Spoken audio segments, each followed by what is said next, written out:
The box, you opened it. We came. Now you must come with us. Taste our pleasures. Mortals, meatbags, and demonkind thereupon. This is modern escapism.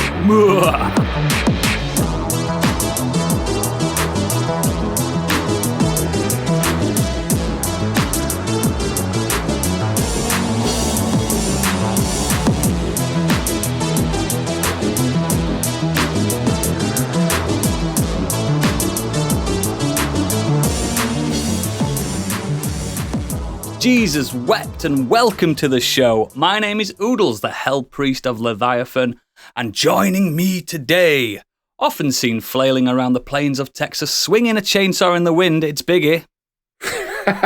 Hello. Scholars agree there are 7 deadly sins: lust, gluttony, greed, sloth, wrath, envy and pride. We found the 8th. It's Candy. Hey, hello. I'm all of them, actually. All of the above. Doctor, scholar, author, educator, philosopher, chef, wine sommelier, and cannibal, it's Gadget. Yeah, pretty much. And he never leaves home without his boomstick, chainsaw, spare shells, and wife beater. You'll hear him saying groovy before you see him. It's Stig. Groovy. Hello.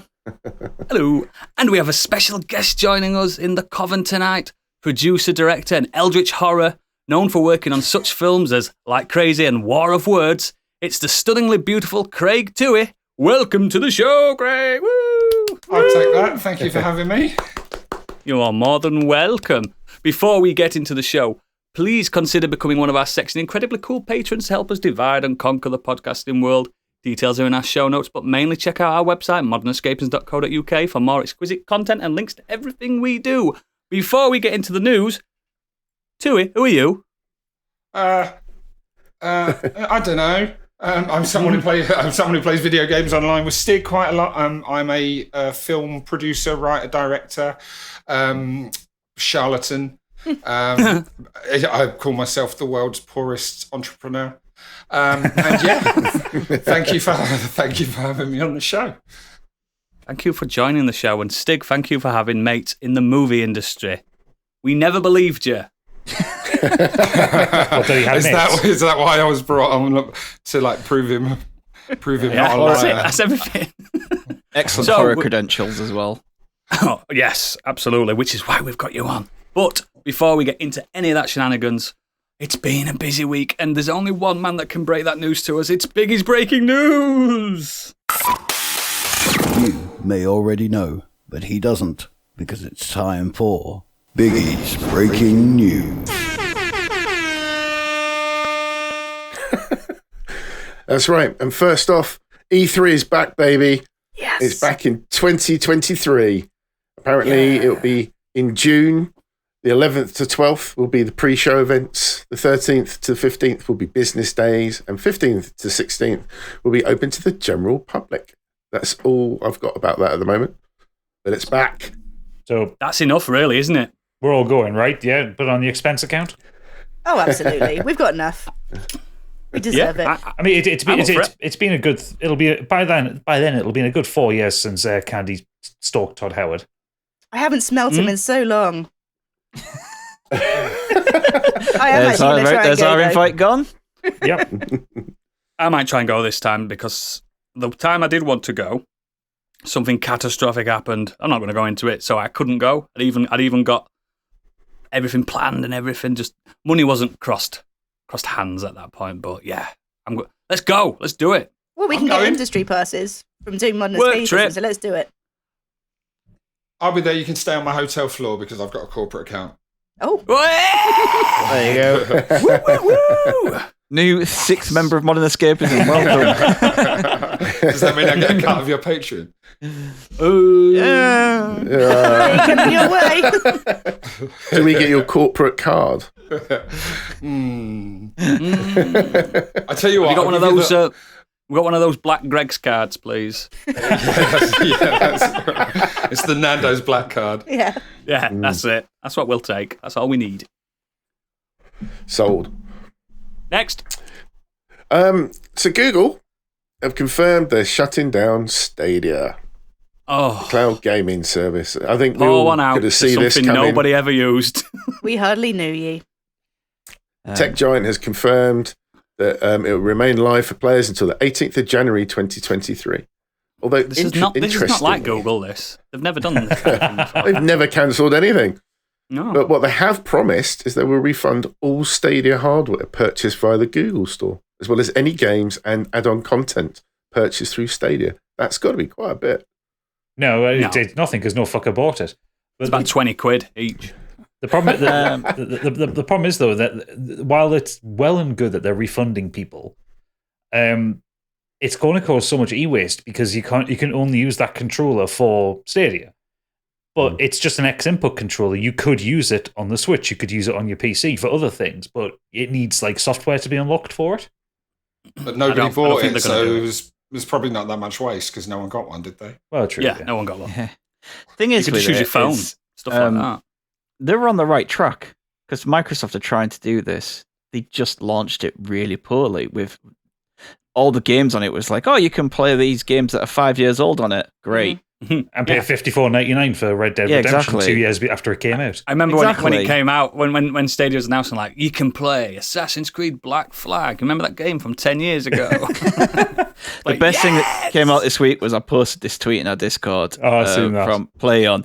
Said on the 29th, they tweeted out, Hot Wheels Unleashed has now landed on Google Stadia. And then a day later, they just tweeted out like a GIF of Michael Scott saying, all right then, because it had just been instantly like shut down.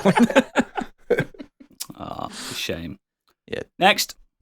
Well, the Department of Homeland Security would be interested in Overwatch 2 as it has detailed its Defense Matrix initiative to deal with cheaters and generally disruptive players. And to do that, they're asking people to add a phone number to their account and consent off! to their voice chat possibly being recorded. Yeah, fuck that. Fuck Nope. a phone number to a... Fuck off.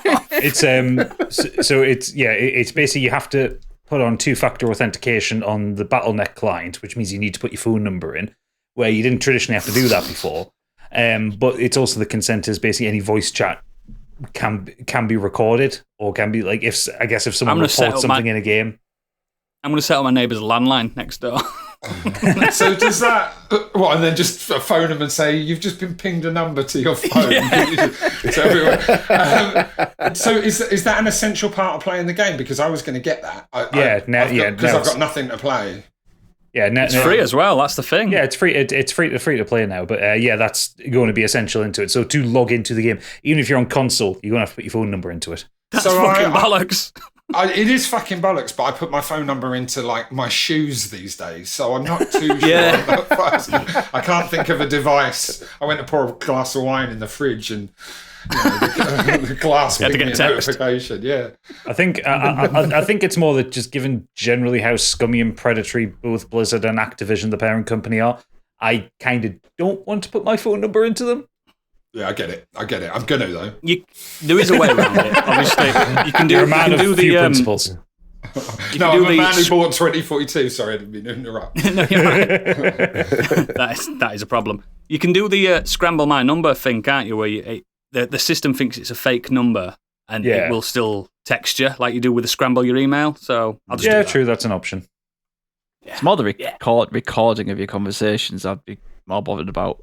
Yeah, the thing is, when you're playing loads of call competitive centers games, have got my number. So the language that comes out of people and what you say. I mean, some of the conversations that I've had with just yeah. I don't want no one listening to that. What's the? I just had a really filthy joke then, but I didn't know what's the rules about swearing on this podcast. So fucking swear. No, whatsoever. Okay, all right. No, I won't tell that joke though because it was racist, sexist. Yeah, probably avoid that. This is a PG podcast, so don't fucking swear. Family friendly. Cheers. Next. Just to be very clear, I do love my PlayStation and I am a fan of Sony, but they've done it again this week. Sony's new reward program, PlayStation Stars, which launched overnight in Asian regions and Japan, users are expressing their concerns surrounding a perk tied to the highest rank in the scheme. If you reach level 4, which requires you to buy 4 full-price games, and unlock 128 rare trophies, you'll be given priority should you need to contact PlayStation support. Oh my god. It's as dystopian as it gets. Oh my god. I think it's fucking brilliant, mate. I think it's hilarious. I mean, the amount of times I'm always ringing up PlayStation support, this will benefit me. Yeah. I'm joking, I've never rung them.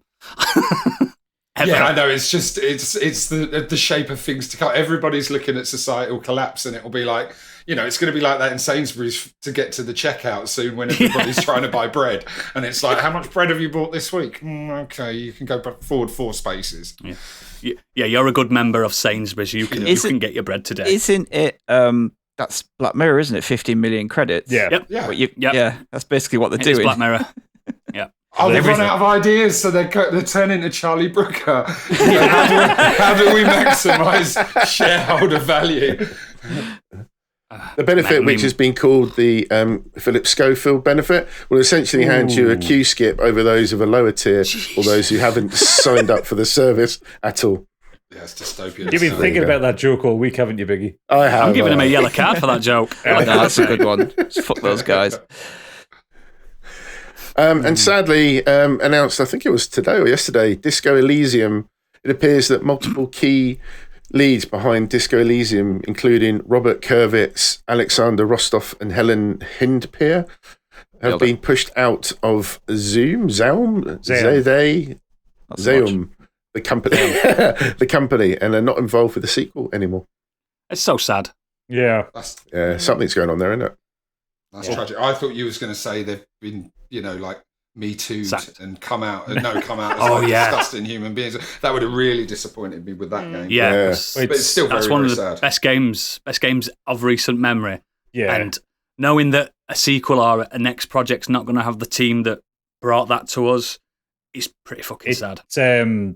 I think it's because of Amazon's involvement, because Amazon are making a TV series out of, or a film out of Disco Elysium. Leave games alone. And the big problem is that, they are an artistic company. Like, I think this will probably end up killing the company, because the whole thing with Disco Elysium is it's a massive swipe against corporatism. I think they probably hired a bunch of TikTok influencers to write the script for 2, haven't they? Because the first one was too nuanced. Probably, yeah. Yeah, probably. Yes, I'm very sad about that. But I would also prefer Zaum to just cease to be, and we have this one perfect game, rather than them ending up making Amazonified versions of it. Where, however, though, think of it on the other side. If they've split, we might have 2 good teams now doing different projects. Me and Stig have this conversation all the time, because I've got a blanket don't watch sequels unless enough buzz comes out that it's absolutely amazing, and then I'll check it out. But just as a blanket rule, they only like Batman versus Superman. Oh yeah, that's the one. I've got it tattooed on my face. But sequels only exist to generate more revenue, and if that team are that creative and that brilliant writers, which they are, it's the most brilliantly written game I've ever played. Yeah, definitely. I'd just rather see them bring something new to the table anyway. So if they're kicked out of the team, as sad as it is, they just might come out with something equally fantastic in a whole new universe. A first-person shooter. Let's hope so, with rabbits. Yeah, exactly. Excellent. Any more news, Biggie? Just a weird one. The world of chess has been rocked, I tell you. I love this. As a world champion has accused his opponent of cheating, and the issue is still ongoing. Did you say how he was bring cheating? these things to our show? No, did you know? Do you know how he was cheating? No. Did you see? He had electronic anal beads up his ass. And there was a guy, and there was an expert in the audience, so that they could double think, who was sending him remote control vibrations on what his next move should be. You kind of missed the juicy part out of that news story. Using Morse code.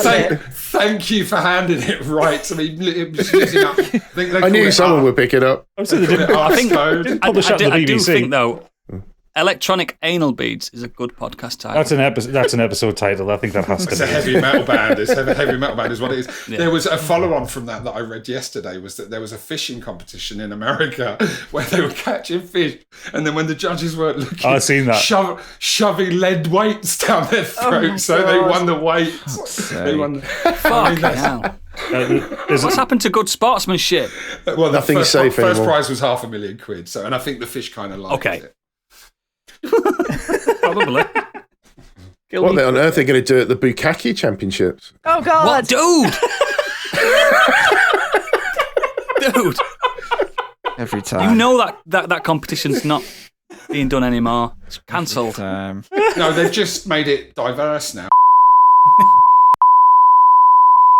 We've got two of them, man. What's it with Southerners? Oh, Sorry. No. You can beat the last word or cut that joke out. I don't know. I might beep it and just let the audience wonder what the hell he said. Please do, because I'll never work again. Is that the news? Please. Well, no, that's just about gaming, no. mate. We've got films next. Loads this week. Come on, So then. Hugh Jackman This is the has big been news. announced he will play Wolverine once again in Deadpool 3. It's all been teased over Twitter, I think, as well as everywhere else. With Ryan Reynolds with a video and Hugh Jackman is alongside him. And brilliantly, they revealed how they're going to get him into the movie and then bleeped the whole little sketch out, which was fantastic. Yeah. Really cool to see those two together again. This better be a proper part and not just like a tiny cameo. The amount that they've put on this advertising for it. Yeah. That will probably be part of the joke. He'll be in it for about 10 seconds. He'll walk in, he'll drop an F-bomb. He'll walk in, he'll drop an F-bomb, and everyone will go, "He's back!" Yeah, and then exactly. you just don't see him again for the rest of the film. Or it'll just be like a memorial picture of him. Judging by that logo, I think he's probably going to have a big meaty part in it. Yeah, well up for it. Are you excited about that? Are you excited about it, Stig?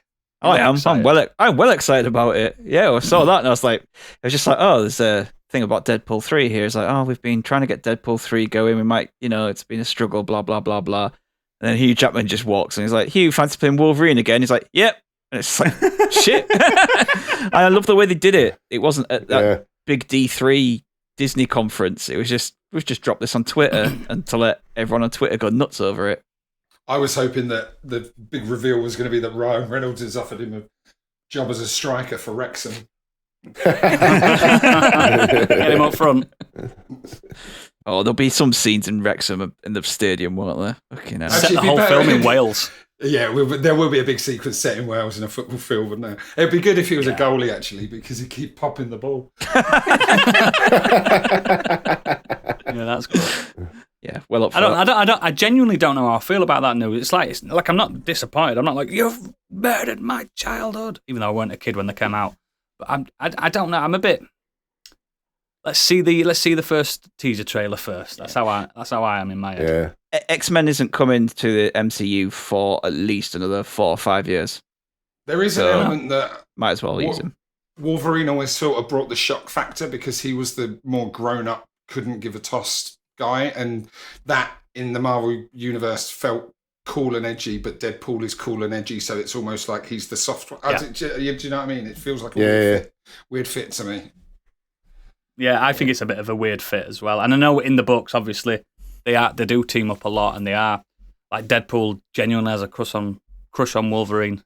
So, I mean, they could do a nice role reversal, and Wolverine's found his in a man child, and he's all soft nowadays, and he abhors violence, and you could do a sweet but I don't think the fans would dig it.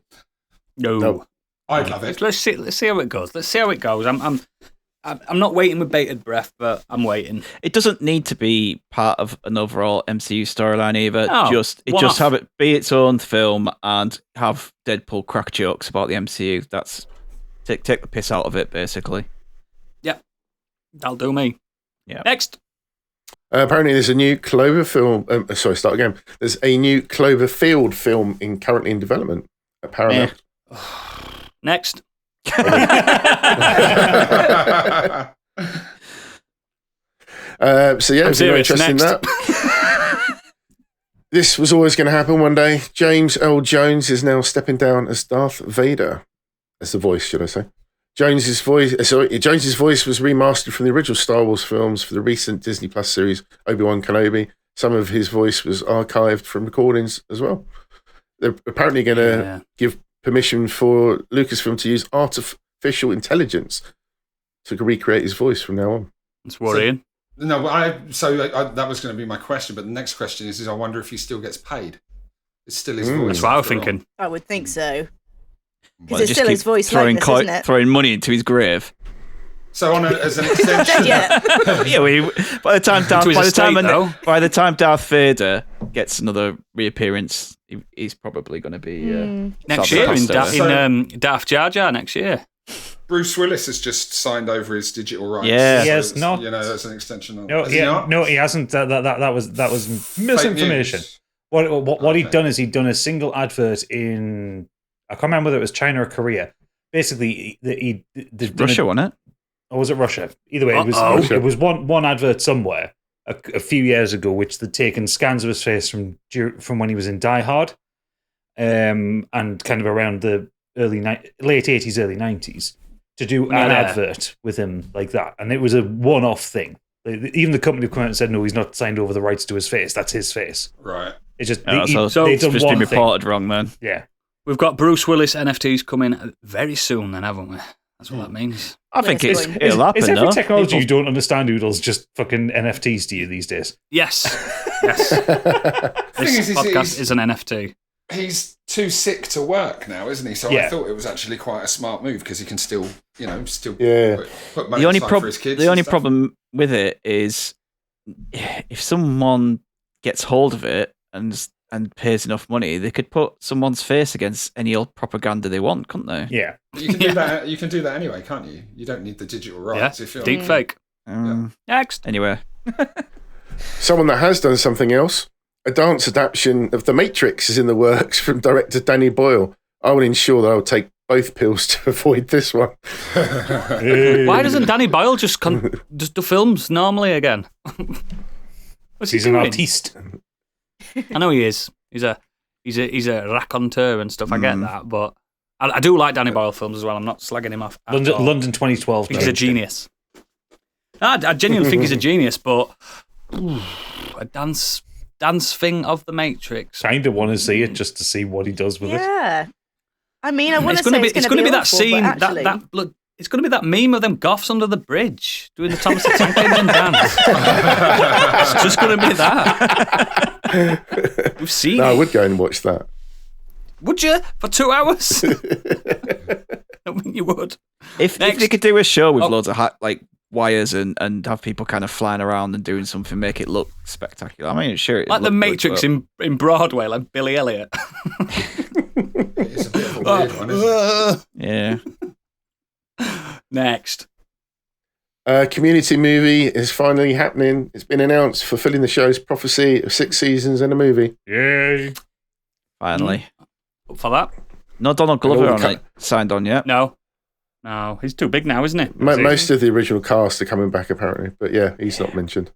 You're not going to get that childish Gambino money anymore. That show just fell off a cliff when he left. It did. So I think you need to get him back on, to be honest. But it arguably also improved when Chevy Chase was fired.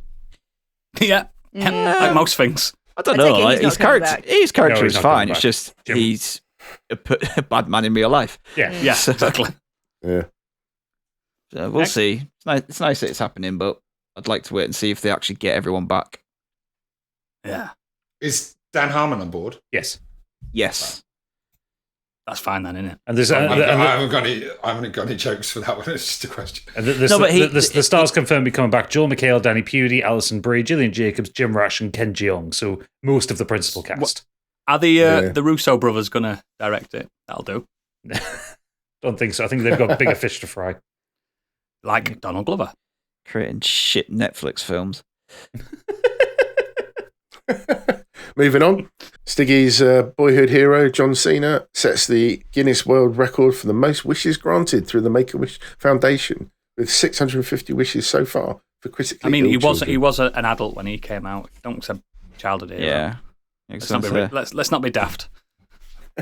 That's impressive. That guy is confirmed lovely man. Such a sweetheart. About 30, such a sweetheart. 35 roughly a year or something like that. Just making sure he goes and does all these things in his spare time. Like you just I've got a plan, Stig. I've got a plan. If you could go onto his foundation and ask him to come on our podcast, that'd be nice. Are you going to pretend you're a child with cancer? No. I didn't mean go that dark. I didn't mean go that dark. I just meant just appeal to his kindness. A child with a stub toe. Let's keep it PG friendly. Yeah. Listen, like you can rag on like wrestling all you want, but these days the guys and the women in wrestling do so much for charity, and like John Cena has done so much to free his time up to go and see sick kids who want to see him. You compare that to like there's a story about the Ultimate Warrior back in the day. Savile, sorry. And I mean, it's up there. Like, no, but the Ultimate Warrior one day, like, there was a Make-A-Wish kid there, and he said, all he wanted to do was meet his hero, the Ultimate Warrior. And the Ultimate Warrior's just like, I can't be asked meeting no sick kids. Tell him to fuck off. Nice. Do you know what I mean? Like, he does seem like a genuinely good egg, doesn't he? Yeah, exactly. Like, some of the guys back in the day were just horrible people, and nowadays... Sergeant Slaughter wouldn't have done it, would he? No, Sergeant Slaughter just pretended to be a war hero. Yeah, like, genuinely has stolen valor. He pretended it wasn't just the character. He actually pretended that he was an ex-military man in real life. Yeah. Oh, yeah, not good. Old wrestlers are not good people. Next, you're going to tell me Big Boss Man wasn't even a cop. He was actually unconfirmed. No, he was. He was a cop. Jake the Snake did actually have a snake. Yes, he did that. Yeah. And Chris Ben... No, I'm not even going to go to No. Next. I had a joke, but I'm not going to. Netflix has shown off a behind-the-scenes look at Three Body Problem. I've no idea what this is. It's an ambitious adaptation of an epic sci-fi book series from the Game of Thrones showrunners David Benioff and D.B. Weiss. Now, right, you moan, but I've said this before. Let's not forget that when they actually did adapt the material, they did a fantastic job of it. It's when they had to write for themselves when they shit the bed. So now they actually have a complete 3 novels to work with. I'm bored with it a bit. I'm worried what it's like because I've read the Three Body Problem and I just started the second book, The Dark Forest, this week. They're fairly impenetrable tomes. Like Game of Thrones, a Game of Thrones is light reading compared to these books because it's very wonderfully descriptive, excellent science fiction concept, but originally written in Chinese and not translated particularly well. It's a difficult concept, and I worry that the translating there will be a lot lost in the translation to TV. Plus, a lot of it is really reliant on you having knowledge of the Chinese Cultural Revolution. Like you go through and it has footnotes in it saying this was this person, this happened here, this happened here. I had to go and do research to understand some of the shit that was happening in this book. Yeah, I started listening to it on Audible and I had to give up with it because it's really critically acclaimed as well. I just, like you said, for those problems, I was completely lost, which is a shame, really. I enjoyed the book. Like when I got to the end of it, I thought that was a fucking cracking story. I really enjoyed it. The problem is, it's like because the translation is done in such a way that it retains a lot of the Chineseness about it. You have to read it differently than you would read a Western book. Like you have all the world description, all that's fucking brilliant, but the dialogue is so stilted because of the way the Chinese dialogue is written, whereas it's very kind of factual and it's you don't tend to get as much flowery language as you do in Western writing. So it's kind of like you go from these very descriptive sections of what's happening in the world or what's going on to this dialogue, which is just like, did a child write this? You know? So I just downloaded Duolingo, learned Chinese, went and got a master's in history and then read it, and I thought it was quite boring. Yeah. There you go. Fair enough. Don't bother then. Yeah. Next. Love that. That's the kind of content we need. No shit. Gaming fans have been spoilt in the anime world as Onimusha and Nier Automata have both been premiered will be premiered soon. Particularly Nier Automata will be in January 2023. Is that a Western version or is it what not sure. No, it's in Japanese. It's done by a Japanese animation house. Oh, fantastic! Because that was a cracking game. Oh, fucking brilliant game! Yeah, and one of the most anime games I've ever played, just in its setup and storyline. I mean, going back to Onimusha, we haven't had an Onimusha game for about 15 years. No. Does this mean we're going to get another one? Because I love that. I love that series. I'm way more into this Onimusha than I am. Near News, like especially because Castlevania was just so good. So just keep developing all those Capcom games. Was the third one the one with Jean Reno in it? Yeah. That sounds like maybe he'll come back. Yeah, Jean Reno went to Japan and Samanusuke went to Paris. Very good. Good games. Love Onimusha. Even the spin-offs were good. Bring them back. Next. Sadly, Japan wrestling legend and former lawmaker Antonio Inoki died at 79 years old. Yes, I just snuck this in at the end because this guy is one of the biggest wrestling legends of all time, especially in Japan. You could probably equate how famous he was in Japan and Asia to like Hulk Hogan. That's how big he was. That's how big he was. He was a politician. He created New Japan Pro Wrestling, which is like the most successful wrestling company in Asia. And yeah, it's just a genuine legend in the world of pro wrestling. And he actually had a proper fight with Muhammad Ali. Nice. Oh, is he that guy? Yeah. Oh, wow. I mean, it's a terrible fight because it was MMA versus boxing, and Inoki spent most of the match on his back just kicking at Ali, and it ended up in a draw. But yeah, he's that guy. There's a brilliant video of him online as well of did this kind of thing to pass his fighting spirit on to the people of the company, where he just slaps them. Like everyone just walks up and takes a slap from him in turn. 3 minutes of him just slapping employees. Lovely bloke. But it's just some kind of weird Japanese wrestling ritual where he's just passing on his fighting spirit. But, all right then. Yeah, absolute legend. Big loss for wrestling entertainment. That's sad. That's sad. I don't know who he is. Probably know if I saw a picture of him, but that's really sad. Got a big, is strong that the chin. news? Almost. I love a good chin. Almost. Oh my Final word. announcement. The world of music suffered a loss this week. Oodles, do you want to pick this up? No, I'd carry on. Gangsta Paradise rapper Coolio unfortunately passed away at the age of 59. I'm not to be blamed for this. What did you do? Can we just put this on record? Can you explain why there's a reference to you about this? So, Saturday, when we all met up last week, I did Gangsta's Paradise. I sung it on karaoke. Days later, he died. Doodle's fault. Is there any correlation? We don't know. Did I upset him that much? Was it uploaded on the internet? I don't know. Maybe he saw it and thought, peaked. Because, in my opinion, I did a really good rendition of it. You were dancing on the sofa as well at that point, I think. Yeah, you were well into it. He was actually in the bar and he saw it and he was just like, "No, this wasn't a bar." This was just walked out into traffic. Oh, okay, all right, sorry. I'll do my research if you ever ask me back on. I just feel like this podcast is cursed, and when we say things, it happens, or when we sing things or do things. A few times in the last couple of months. Yeah, like with stuff said on the Patreon feed or on here, and then like a week later or something that something big news around that person happens. Do you think it's the cursed item? Do you think that's what the source of the power is? Who has it at the moment? Oodles does, because we have to bring it to the podcast, also he's stuck with it for another year.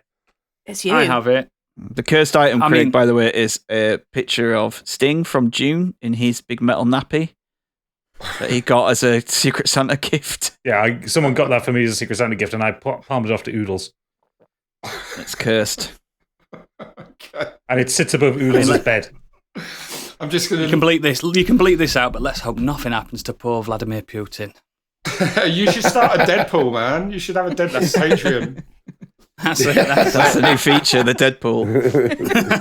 Hey, writing that down. Is that the news, finally? That's it, mate. Hell, I thought you were going to say no then. Too much news. Fuck. Oh. We're not having an holiday again, even though we weren't on holiday. We're still not doing it again. There's too much news.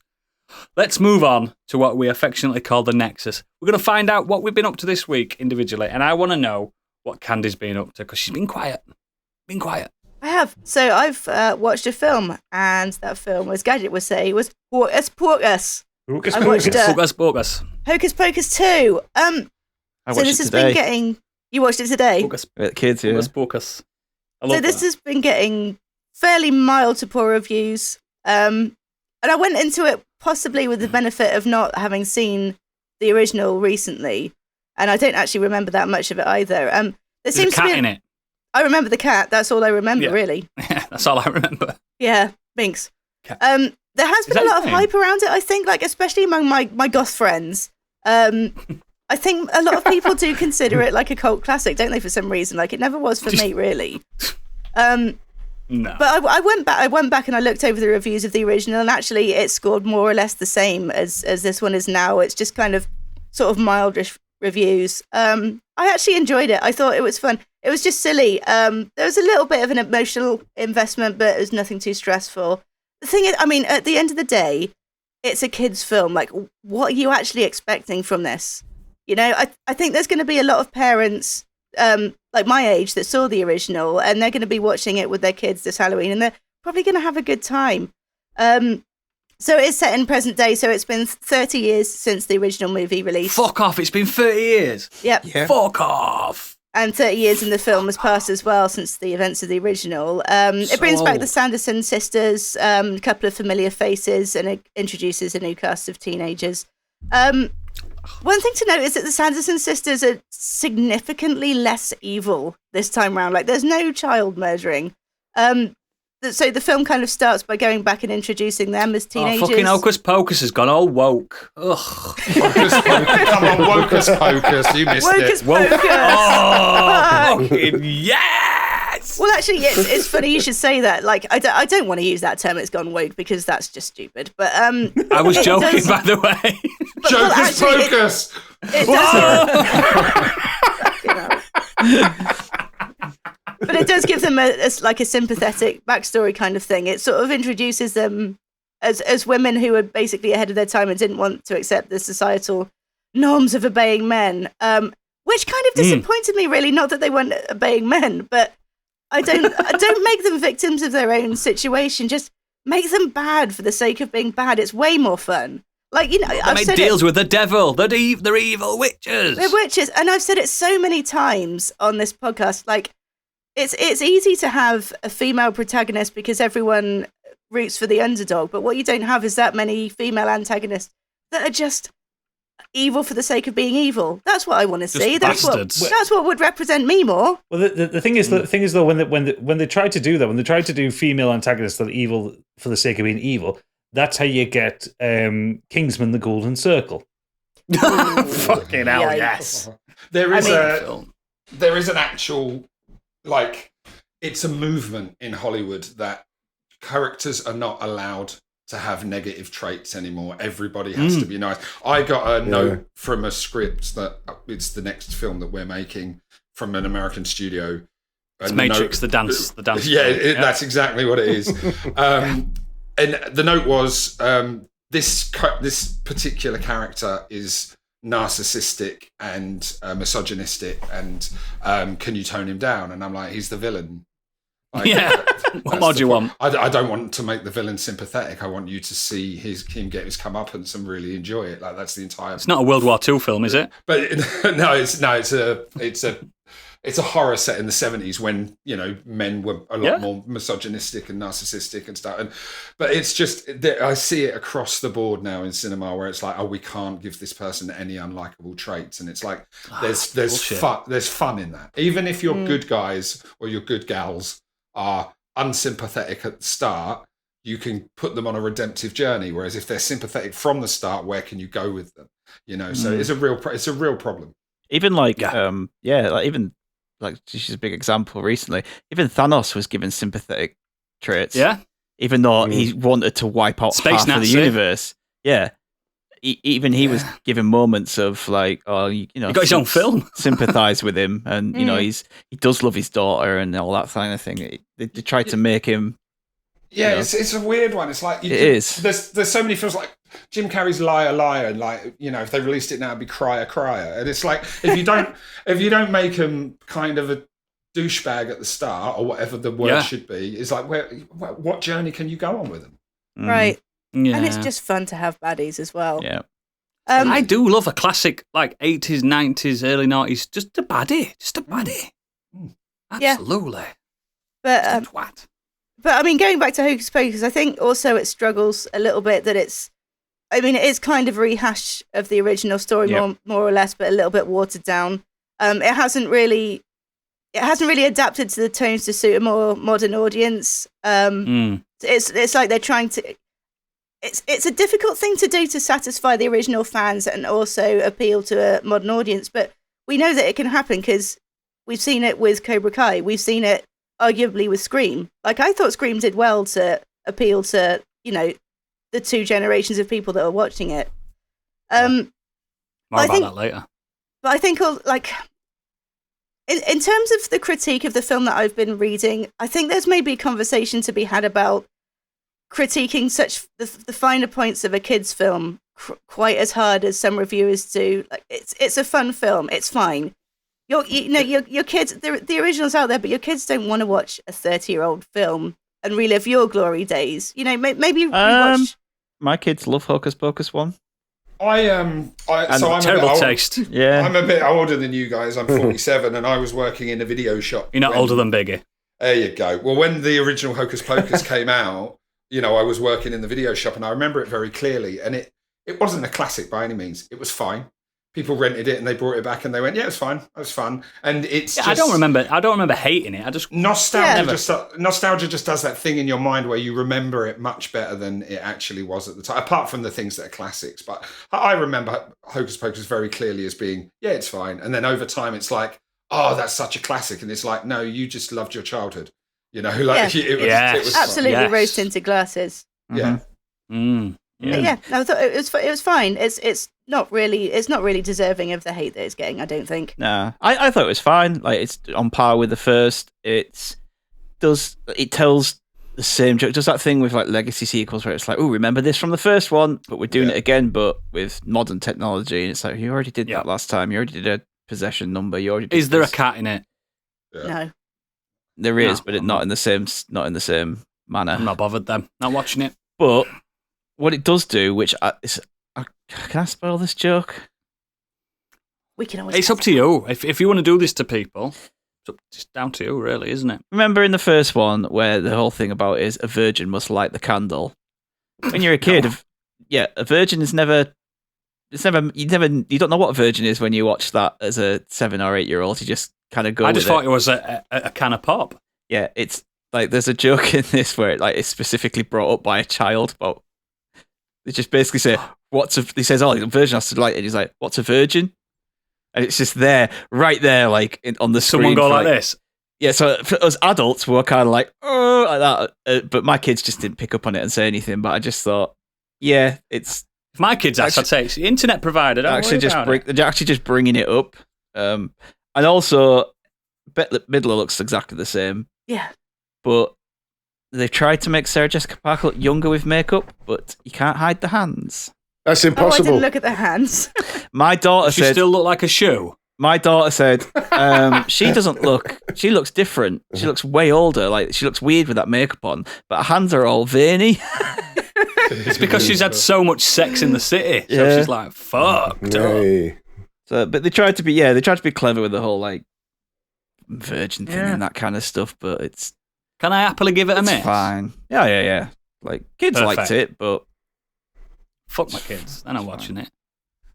Right, let's move on to Biggie. Oh, I watched a double bill of horror. Don't spoil it! For the theme. So, I watched two movies. First one is Dashcam. It's directed by Rob Savage that gave us the fantastic lockdown movie Host. The premise of this movie is at the start of the pandemic, an indulgent and self-deluded live streaming improv musician abandons her home of LA for London. She steals her ex-bandmate's car and makes the wrong decision to give a ride to an elderly woman who is not what she seems. The film stars Annie Hardy, who's actually an American musician, who's the lead vocalist, guitarist and songwriter for rock band Giant Don't know him, but also stars Amma Chadha Patel and Angela Inahoro. The entire film is shot from the perspective of either Hardy's handheld iPhone or the dash cam in her car. And as she live streams her actions for viewers whose comments on the events are also displayed, it's a hard watch at first because Hardy's character is just not only annoying, but a complete bitch to almost everyone she engages with. She's really unlikable. But then at times her lyrics for her improv are generally actually quite funny. It's when things start to go wrong that you end up warming to her. The camera focuses when it needs to, and once you let your disbelief go around people running around with a camera, even when things are going completely fucking crazy, it's an intense ride all the way through to the end.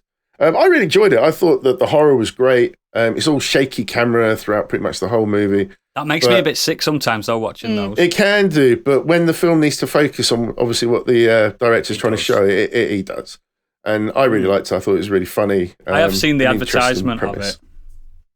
So. And it's dark, yeah. It's really gory. It goes places.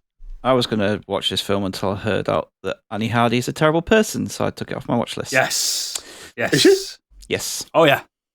I don't know who she is. I just saw the movie. I had no idea that she is like that. Oh, well, sorry. In that case, and more positively, I watched X, which is directed by Ty West.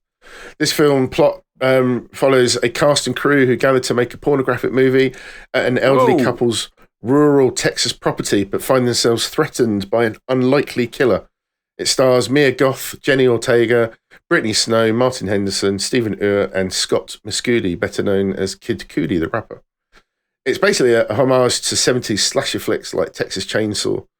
The cinematography throughout is stunning. It's really well shot, and it really gives a fresh spin whilst also still having that look of a film made in a different time. Yeah. Goth is fantastic throughout.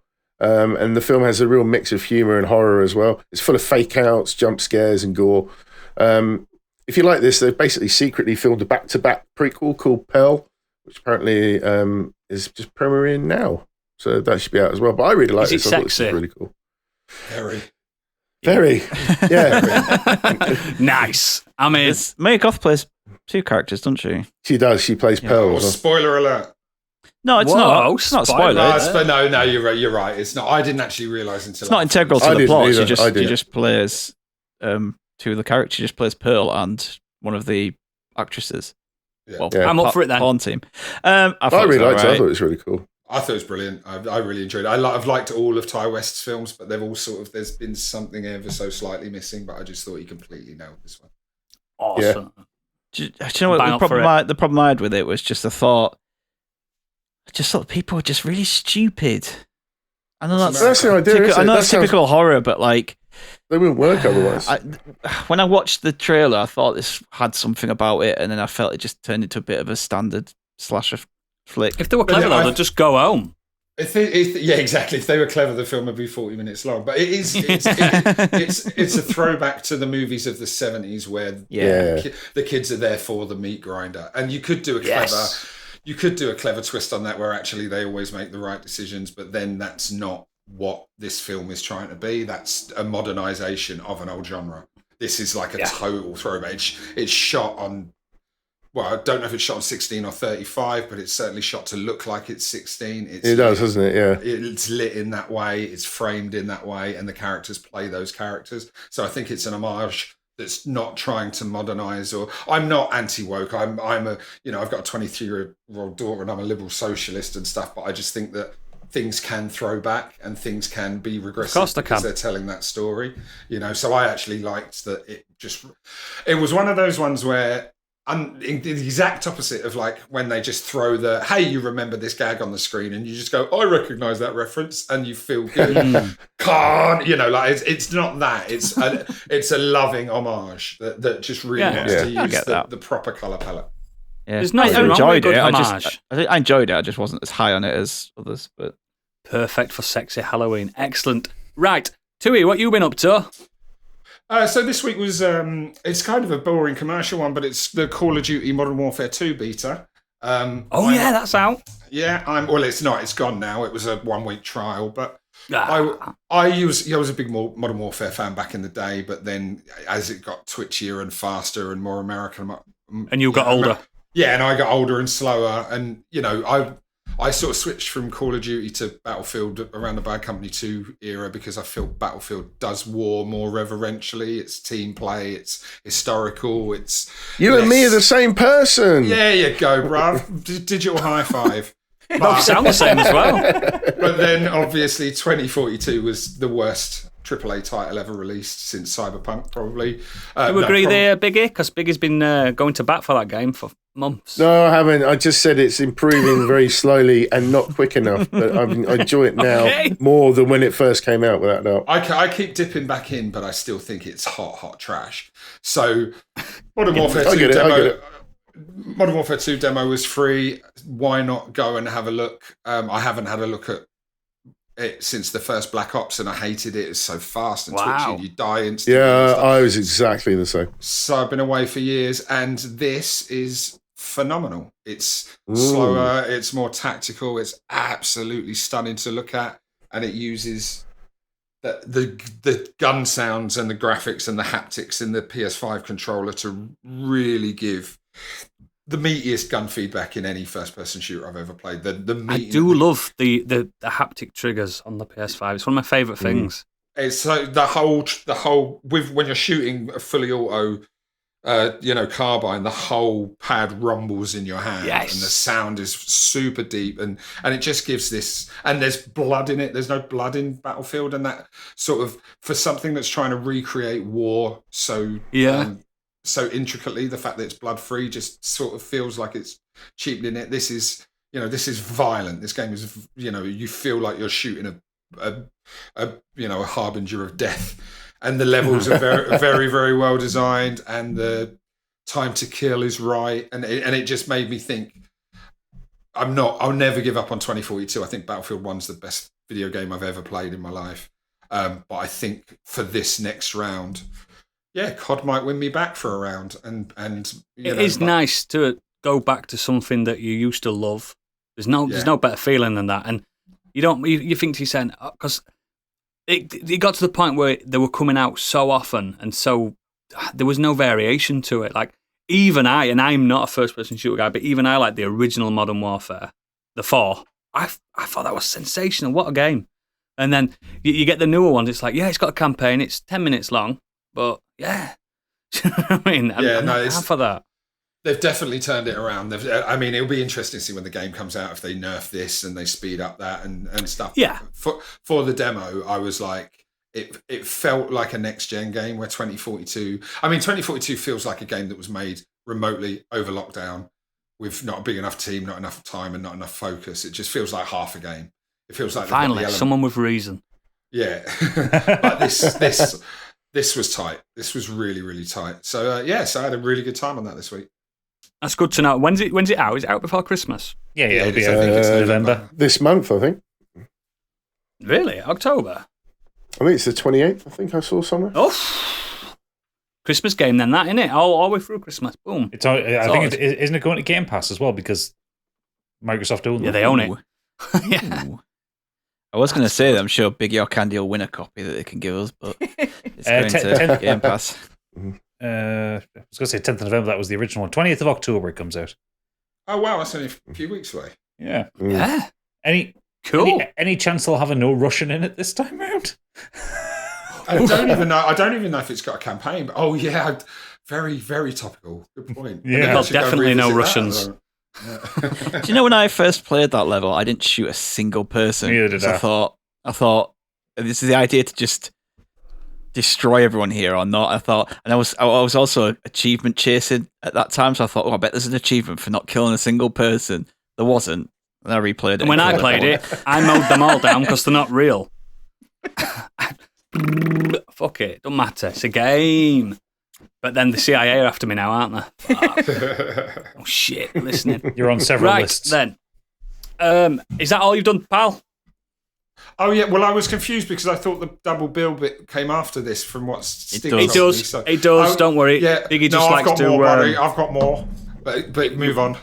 We'll go on to the main topic later, don't worry. Gadget, what have you been doing? I finished Monkey Island during the week, and I will talk about that in the Patreon section. I'm leading people on.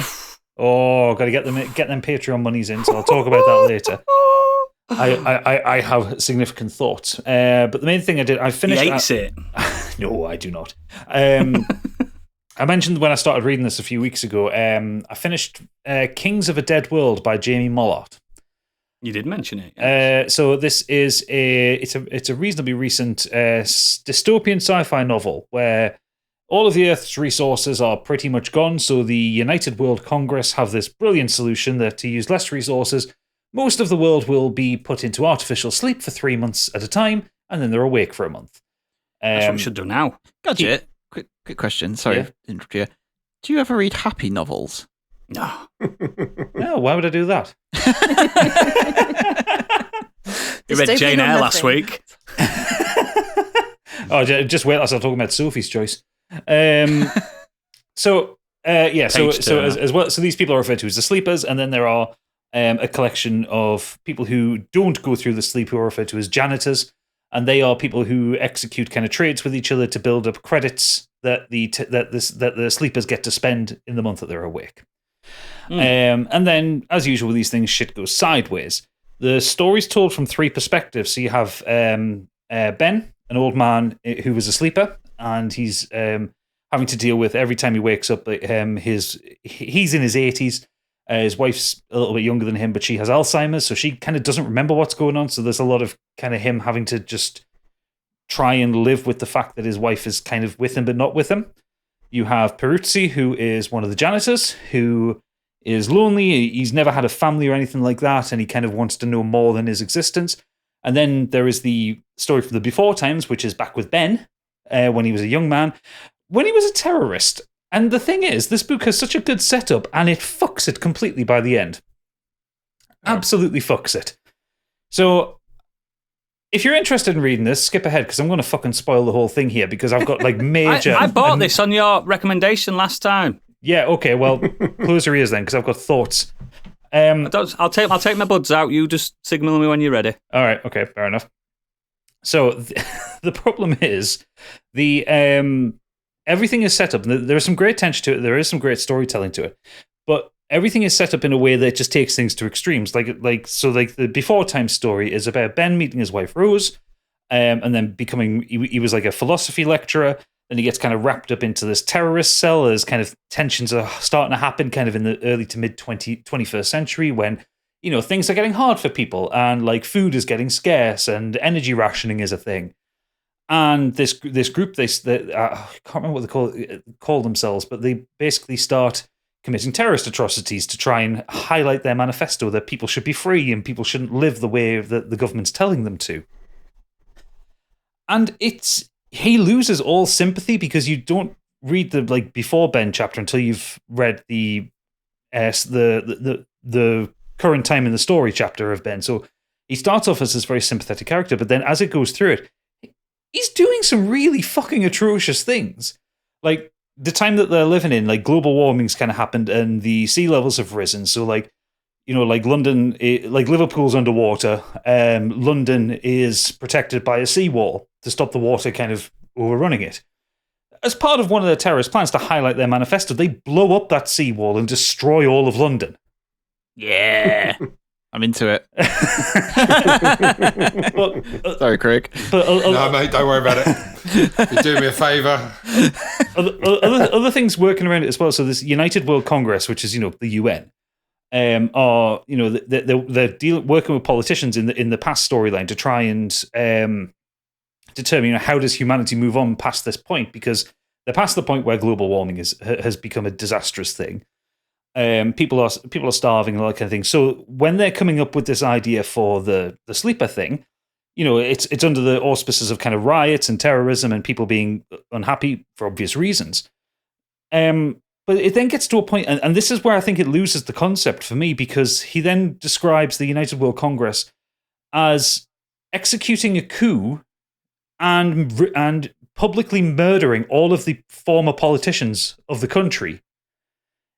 And it's just like it loses all of its tension and all of its power because you stop then having this insidious force because they just become evil for no reason. Like there's no reason for them to execute the former politicians that let the world get this way. It's a really stupid device that removes all of the tension from the situation. And as the book kind of goes around, you get these brilliant ideas in the future times, in the kind of when, between people being asleep and people being awake, there are some really interesting moments. But then the ending is so rushed, you get no kind of payoff or satisfaction. Like, I don't mind whether it has a good ending or a bad ending, as long as it has an ending. This, it just kind of stops before you get to anything satisfying. And it's really disappointing because I love the concept of it. I just wish he'd executed it better. It's really frustrating. I hear another rewrite coming on. A Gadget second half rewrite. Oh yeah, I could rewrite the shit out of this. Like I said, there's some brilliant stuff in there, but it's just marred by really stupid storytelling ideas.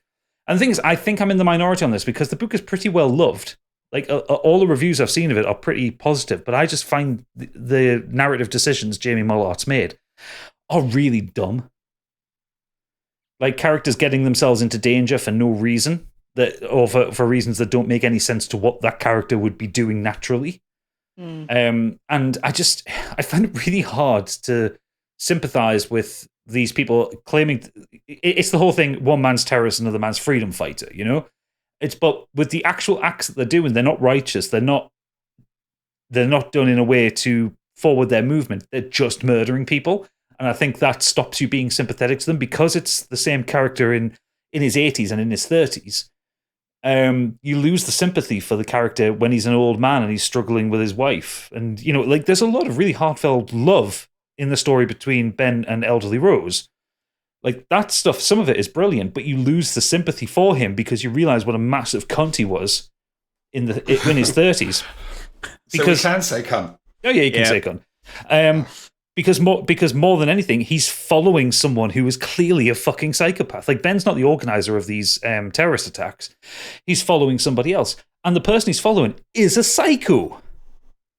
And yeah, it's just really frustrating. It's really let me down because, again, the concept's fucking brilliant. I love the concept. So, yeah, that's what I've been doing. Your mileage may vary on it, but for me, it was a massive letdown. Finding... it's very, very frustrating when you're totally committed to something and then they can't nail the ending. It's why I don't watch a lot of television, because television often just peters out. It's like, if sometimes work backwards from your ending. If you've got a great concept and know how to bring it home, and then work backwards from that, because then you'll get a dissatisfying resolution. And so often they just run with an idea and then run out of ideas. Yeah. I think you always have the hope that they've got a plan as well. Like, oh, it's shit for a reason. There's gonna be some twist, or they're gonna bring it back. I remember I was watching American Horror Story, and it was that season Roanoke. Yeah. And it just seemed like such a step down in quality compared to the other seasons. Like, they were gradually getting worse and worse, but Roanoke was particularly bad. And I remember thinking to myself, like, there must be a plan here. Like, they must be about to turn it on its head, like it's all a joke. No, it was just shite. Yeah, there's a reveal towards the end of Kings of Dead World, which I saw it coming like quite early on in the book. And when it landed, it was just not very satisfying because it's not very well explained. So, yeah, like I say, your mileage may vary. It's pretty well liked. It's got good reviews on Goodreads, and people seem to be liking it. So glad I bought it. Like I say, your mileage may vary. You might enjoy it, but did you just read the whole novel to everyone? Then that seemed like such a long time to sit and wait and not listen. No, it was only a couple of minutes. It felt like ages because I couldn't hear anything. I know, because you couldn't interject. No, but you loved it. Excellent. Thank you very much. Thank you very much. I will look forward to listening to that book. It's time for just me and Stig left. We're going to talk about something a little bit together, aren't we? But I'll go with the main thing I've been doing this week. I played a game and completed a game. I bought and played and completed this week. You don't buy games? Well, I did buy it. I actually bought it. Yeah. My God. A game called Tunic. Now, this is not a new game. It's released in beginning of this year, wasn't it, on Xbox? Yeah, beginning of this year. And it's only just come out on PlayStation, PlayStation 4, 5, and Switch. Now, I know full well that Gadget didn't really like this game. It's not a bad game. It just didn't do what I wanted it to do, I think. I am, like I reviewed it on Twitter, I give it like an 8 out of 10. That's like a strong 7 and low 8. Do you know what? I really liked how it started, this game. If you don't know what it is, think Zelda, Link's Awakening meets Dark Souls and Candy's Hair, basically. I approve. So, yeah, it's very obscure. It's very old-fashioned in its isometric action adventure game aesthetics and stuff. Like on those games, you start, you've got a map, haven't you? You know, you get a place to go. Go there. With this game, you don't, do you, Gadget? Throws you in and it's like, figure it out yourself. Now, throughout the game, you're picking up different pages of this game manual, this like legendary game manual that tells you about the world. It's in a language that you can't read. And the more you go into the game, the more pages you get, the more you know about simple controls. Like, I didn't know you could parry in this game until about an hour before I completed the game. Because I'd not found the page that showed me how to parry. Yeah. Which would have made the game a lot easier. Because it's not an easy game. This is a fucking tough game. There's only about 5 bosses in the whole game, but they're tough. Again, if you've ever played a Zelda game, the old style Zeldas, the 2D ones, you'll know exactly how it plays. You've got a shield, you've got a sword, that kind of thing. You get certain artifacts that help you traverse dungeons and stuff like that. But I think the cleverest part of the game is squandered by the end. Like, once you've learned everything that the game does, it's just a bog standard, like, adventure game, action adventure game. There's nothing to it. And I beat this game in about 8 hours. Yeah, it's not a long game. I think the pace is perfect. It's not over long. It's not too short. You know how I play games. I just zoom through it. I didn't really struggle. And then I looking up at the discourse on it, and people, apparently there's cheats on it. Yeah, there's cheats on it. So you don't die and stuff. I was like, fuck it, I could have used that on the 80th time I tried on this boss. But it's that perseverance thing again, isn't it? When you can just checkpoint, just keep doing it. And eventually you master everything. But it's a fun game. The controls are tight. It reminds me of that Death's Door. Remember that? Yeah. Last year? If you like Death's Door, you'll like this. But I think it sounds right up my alley for me. So for me, 8 hours is the sweet spot for a game. Yeah. I'd rather play 5 8-hour games than one 48-hour game. It's really good. Like I said, it's 8 out of 10. So that's a fucking great score. It's just the last hour in the 8 hours, it just didn't feel like those nuances that the game had with the world that's completely a mystery to you.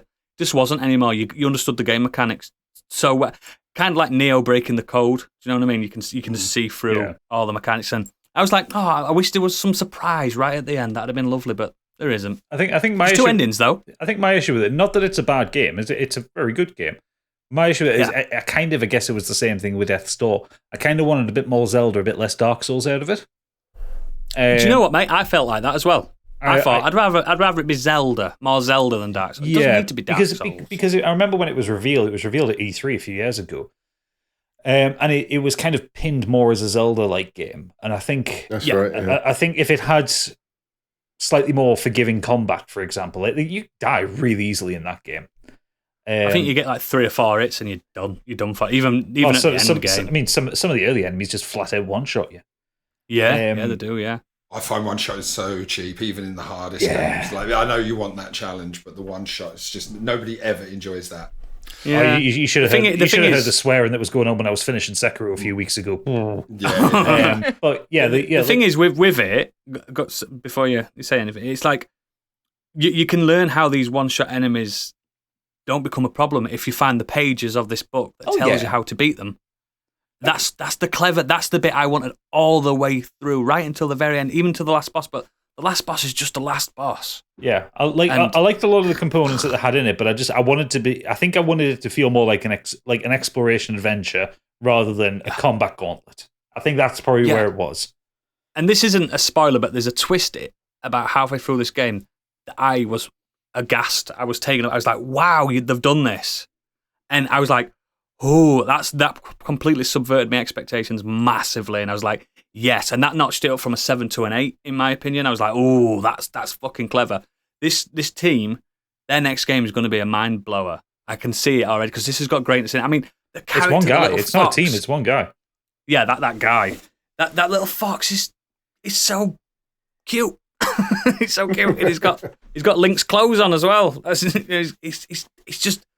a really good homage to those days, but like most indie games at the moment, they have to have a Souls-like component to it, don't they? They have to. They have to. And even I'm getting sick of it.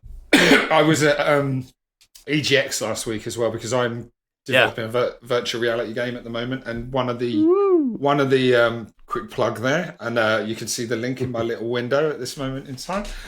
You can't because I haven't sent you the link yet. We'll let you plug it at the end. Don't worry. Sorry, we're not revealing anything yet. It was a crap gag. Oh. But one of the conversations with the development team is how much do you tell the player and how much do you let the player find? Do you want them to instantly understand your game so they can get in the fun straight away, or do you want to let them work things out for themselves and so they feel like a smarty pants, but they might get turned away? It's what they call in the games industry the onboarding process. And it's at what level do you onboard? And this sounds like a game where it could almost ask the player at the start, what do you like? Do you like the Souls likes, or do you like the Zelda likes? Do you want it to be more explorative, or do you want it to be more combat? The thing is, it does do that, but I didn't know it did that. It's just in the options menu. Oh, interesting. Okay, I didn't know that at all. Your problem with the game is actually the problem with your failings. Yeah, basically, yeah. I was bashing my head against one of the, I think it was like the fourth boss. Just bashing I'm saying, I cannot beat this. I've got every upgrade I can. My health's high as it can be. My sword's as strong as it can be. I've got all the magic potions I need. And then I just bash him in. And then eventually I realised, and this is rare for me, I took my earpods out because I was listening to a podcast. This boss has got a sound cue. Right.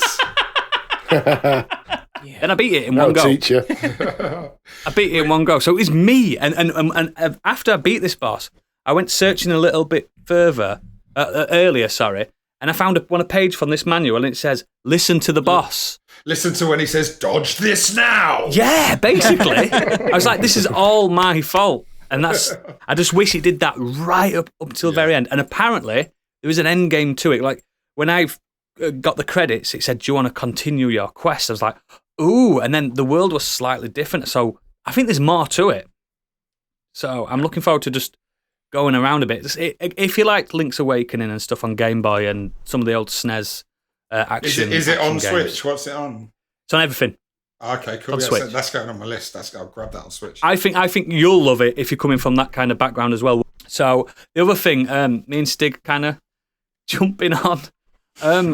When we met in person last week at the Podcastle, we were very drunk that weekend, and we decided before bed to put on a little show that we'd not heard of called Don't Hug Me, I'm Scared. Oh, you love it. Oh, this changed me. This show. I was ready for bed, and then we put it on. I think we got 3 episodes through or something, didn't we? 2. We watched the first 2. Yeah. And then I was reading up about it, and people just said, just like from episode 3 gets even more crazy and surreal and I've subsequently watched the whole episode, the whole series, and the old YouTube videos. And I've been watching random clips just every now and again as well. These guys are geniuses, absolute geniuses. I mean, Stig, if you want to get into more detail about it, because I'm sure you've done more research than I have. So it's originally started out in 2011 as a web series, and they gradually over 1, 2, 3, about 4 years just released these clips. They're only about 3.5 to 6 minutes long, and it's like a puppet show with so obviously it's kind of based on Sesame Street style characters. Early morning show, isn't it? Yeah, but it's done so there's a mixture of live action puppetry, traditional animation, flash animation, and a bloke in a suit, clay animation, computer animation, and they take those concepts that you get on those kids shows, so about love, about time and technology and food and dreams and jobs, but it just goes into weird. Family, don't forget family. Oh, it's family. Fuck me, it's the family episode. Jesus Christ. It's surreal and strange and I fucking love it. I've just been sat watching clips of it over and over again, and because, like I said, it starts out normally. It starts out with these three guys. You've got yellow guy, red guy, and duck, and they're just sat around having a chat. And one of them will mention something like, about the computer, and all of a sudden the computer will come alive, and it'll start to tell you about computers and everything, and then it just goes into weird, just places. Well, the first thing that they're talking about numbers. Stuff, he goes, I've got one of them. He goes, no, that's the welt, and his skin's all melting off. I like the episode of Death where there's like a clone of one of the characters, and the way it's done is like almost Evil Dead-esque. I was just about to say, it's like if David Lynch and Sam Raimi teamed up to reboot the Muppet Show. There's always a twist, and the guy that did Salad Fingers as well. It's that kind of. Yeah, it's very much like that. It's like really graphic, violent at times, but just so like at times it feels like it has something to say, and it's and it's hard to explain, isn't it? It is hard to explain, but it's surreal and it's got a lot to it. It's psychedelic. It's even got like Mighty Boosh elements to it. There's layers to it, and it's just the little jokes. And the three guys seem to be aware that shit's going on around them and constantly questioning it. But all the other characters that come to life just ignore them and just carry on doing what they're doing. It's actually like I was just about to say that it's almost like the puppets are quite well acted. Like they've got some sentience. Like they give each other side eye and stuff like that. Where they're like, is this they do. Right? And the audio work is really good as well. Where it almost feels like it's using those sort of musical tropes of those shows, but then they're in weird negative keys and stuff like that. It's just something ever so slightly off. It's very sophisticatedly made. And there's always something going off in the background, isn't there? Yeah. What they do with like the musical numbers as well is they'll repeat things, or they'll just rhyme the same words over and over again because it's just funny. Because like it's like there's an opening song called "Just the Three of Us," and it all starts exactly the same, but every episode has a slight variation on it. To it, yeah. And so it's like, one of them's like, there's three of us, one of them goes, I'm the one that's here. And then one of them just goes, I'm the one that's also here. And I'm the one that's also here. It's like, that's it. Like, but it cracks me up. Or one time where it just like, one of them just goes, we're living in a nightmare. Like, You can't, but I will be sad if I don't mention episode 3. Now, I'm not spoiling it too much, but the episode that's based around family is one of the most haunting bits of television I've ever watched in my life. It's basically, it revolves around these twins that just appear at the window, no reason, they just appear, and then they go into this odyssey about the nuclear family, and it's just insane. The grandma... Just screaming every so often, and the dad, and it's just and like he's the dad. He's the dad. It's just these little one-liners they throw in, and I can't do it justice repeating the jokes on this. But honestly, one of the web series about the world, and they're like, oh, if only there was something in here to tell us about it. And there's a globe in the room. The globe just ignores them. Then the computer comes to life and starts telling them about computers and the world of cyber, and the digital song. They just repeat. It's so good, and it's stuck in my head all week. It's just now. Dear listener, if you are going to watch this, let me just let you know this is a haunting show. This is it's not horror. A nice watch. It's horror. It's frightening in places. It's not for kids.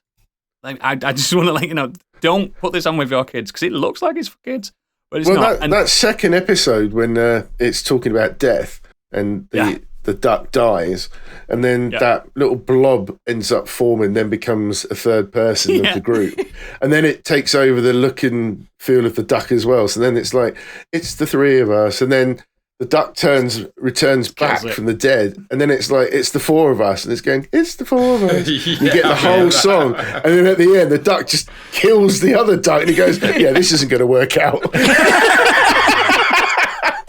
It's genius. It's pure genius, and like, there's not that much like buzz going around it. I know it was decently popular on YouTube and stuff, but I'm not seeing many much buzz. No, I mean it's only just I wasn't out. aware it was back. I saw it in 2011. Like it was one of the early virals that we were sharing with all of our friends. But I didn't actually know it was back. Well, they're all available on 4OD now, so you can just watch them at your leisure, and they're all new. This series, it's all this year's. Yeah. Have you got anything else to add on your Nexus there, Stig? No, literally that's all I've done this week. Perfect. We've done it. We've broke through the Nexus. It's time to go on to our main topic. Whew, long episode. We're going to basically... in fact, while I write what we've just been talking about down, I'm going to let someone else tell everyone, the listener, what we're doing. In fact, the Scream Queen herself can tell everyone what we're doing. I know it's going to be me. Yeah. Tonight we're doing our horror double feature. So what films completely complement each other? Which films are so opposite it kind of works? Same kind of theme. What would you put on it doesn't have to be a creature feature, just a double comedy, double horror. Liked it, didn't I? Double would you like me to horror continue feature. hosting? Please. I've had a glass of wine. You did it. I've had loads. I've not stopped drinking. Yes, but you're a functional alcoholic. That's true. You did it perfectly and with grace and decorum. So, just standard round table stuff where we're going to bring a double creature feature, but not necessarily a creature feature, together, and we're going to discuss it a little bit. And I want to know from the man who was there when Nosferatu released in cinemas, Biggie, what are you bringing? So I'm going to be talking about Alien and The Thing. So no, you're not. No, you're not. Not allowed. You're not allowed. Banned. You are banned from bringing those films ever again to this main topic forum. So I've gone for a British theme for my two double bills, and the first one is, of course, An American Werewolf in London. Woo! Oh, my nice. Nice. So directed by John Landis, and it stars David Norton, Griffin Dunn, Jenny Agutter, and John Woodvine, amongst others. The film's plot, in case you don't know, follows two American backpackers, David and Jack, who are attacked by a werewolf whilst travelling in England, hiking across the moors in Yorkshire, causing David to question whether he'll become a werewolf under the next full moon. The film then follows David refusing to believe he'll transform into a werewolf, and then Dr. Hirsch investigates the moors in the village where the first attack took place at the infamous Slaughtered Lamb pub. After the havoc David creates as a beast, he is devastated and seeks a way to start again. What's wrong with me tonight? He is devastated and seeks to find a way out. It's a full moon. I just looked out the window. It's a curious blend of comedy, spoof, and horror, and undoubtedly features one of the best transformation scenes on celluloid. Unbeaten, in my opinion. Yeah, absolutely. Special effects by Rick Baker. It's gone on to be a classic. It was actually the first film to win an Oscar for Best Makeup. It deserves it. That scene is still harrowing to this day. So I saw this film. The first time I saw this film, I was 8 years old, and I was at my friend. I saw it when I was young. I was very young as well. You got to, haven't you? They work best on a child's imagination. I was about 13, 14. I was at my friend Barry's house and we were watching it, and he told me it was a werewolf movie, and I think I'd read some werewolf comics, and I was like, I'll be up for that. Love werewolves. And then can we go out and play football? And when it got to that transformation, shit, you said. I was like, I think I hear my mum calling me. I think my lunch is ready. And just ran out of the house and just went home. And I was just like, I was so freaked out at how real I had a very it was. similar issue with that film, but it's not that scene. It's the scene when David's mate returns to him as a zombie in the mirror. Shows up. Yeah. I was like, I'm out. Starts eating his toast. Yeah, that is. Yeah. God, it's one of my favourites of all time. As an adult, I think it's up there with the greats. Yeah, absolutely. Also features a great scene in the porno theatre where Jack and David's previous victims all advise him on the most effective way to commit suicide. The studio apparently wanted Aykroyd and Belushi to star as David and Jack. But I think that would have been weird. I think so. Landis had previous success with the comedians, but Landis wanted to go with unknowns. Griffin Dunn is one of the most underrated actors in America. Oh, he's superb. So good. So brilliant. So good. And the film is perfectly complemented by the soundtrack, which is carefully picked out as each track relates to the moon, whether it's Bobby Vinton's Blue Moon, Van Morrison's Moon Dance during the sex scene, and Bad Moon Rising. Sex scene. Sam Cooke's Blue Moon as well during the transformation, and the doo-wop version at the end of the movie.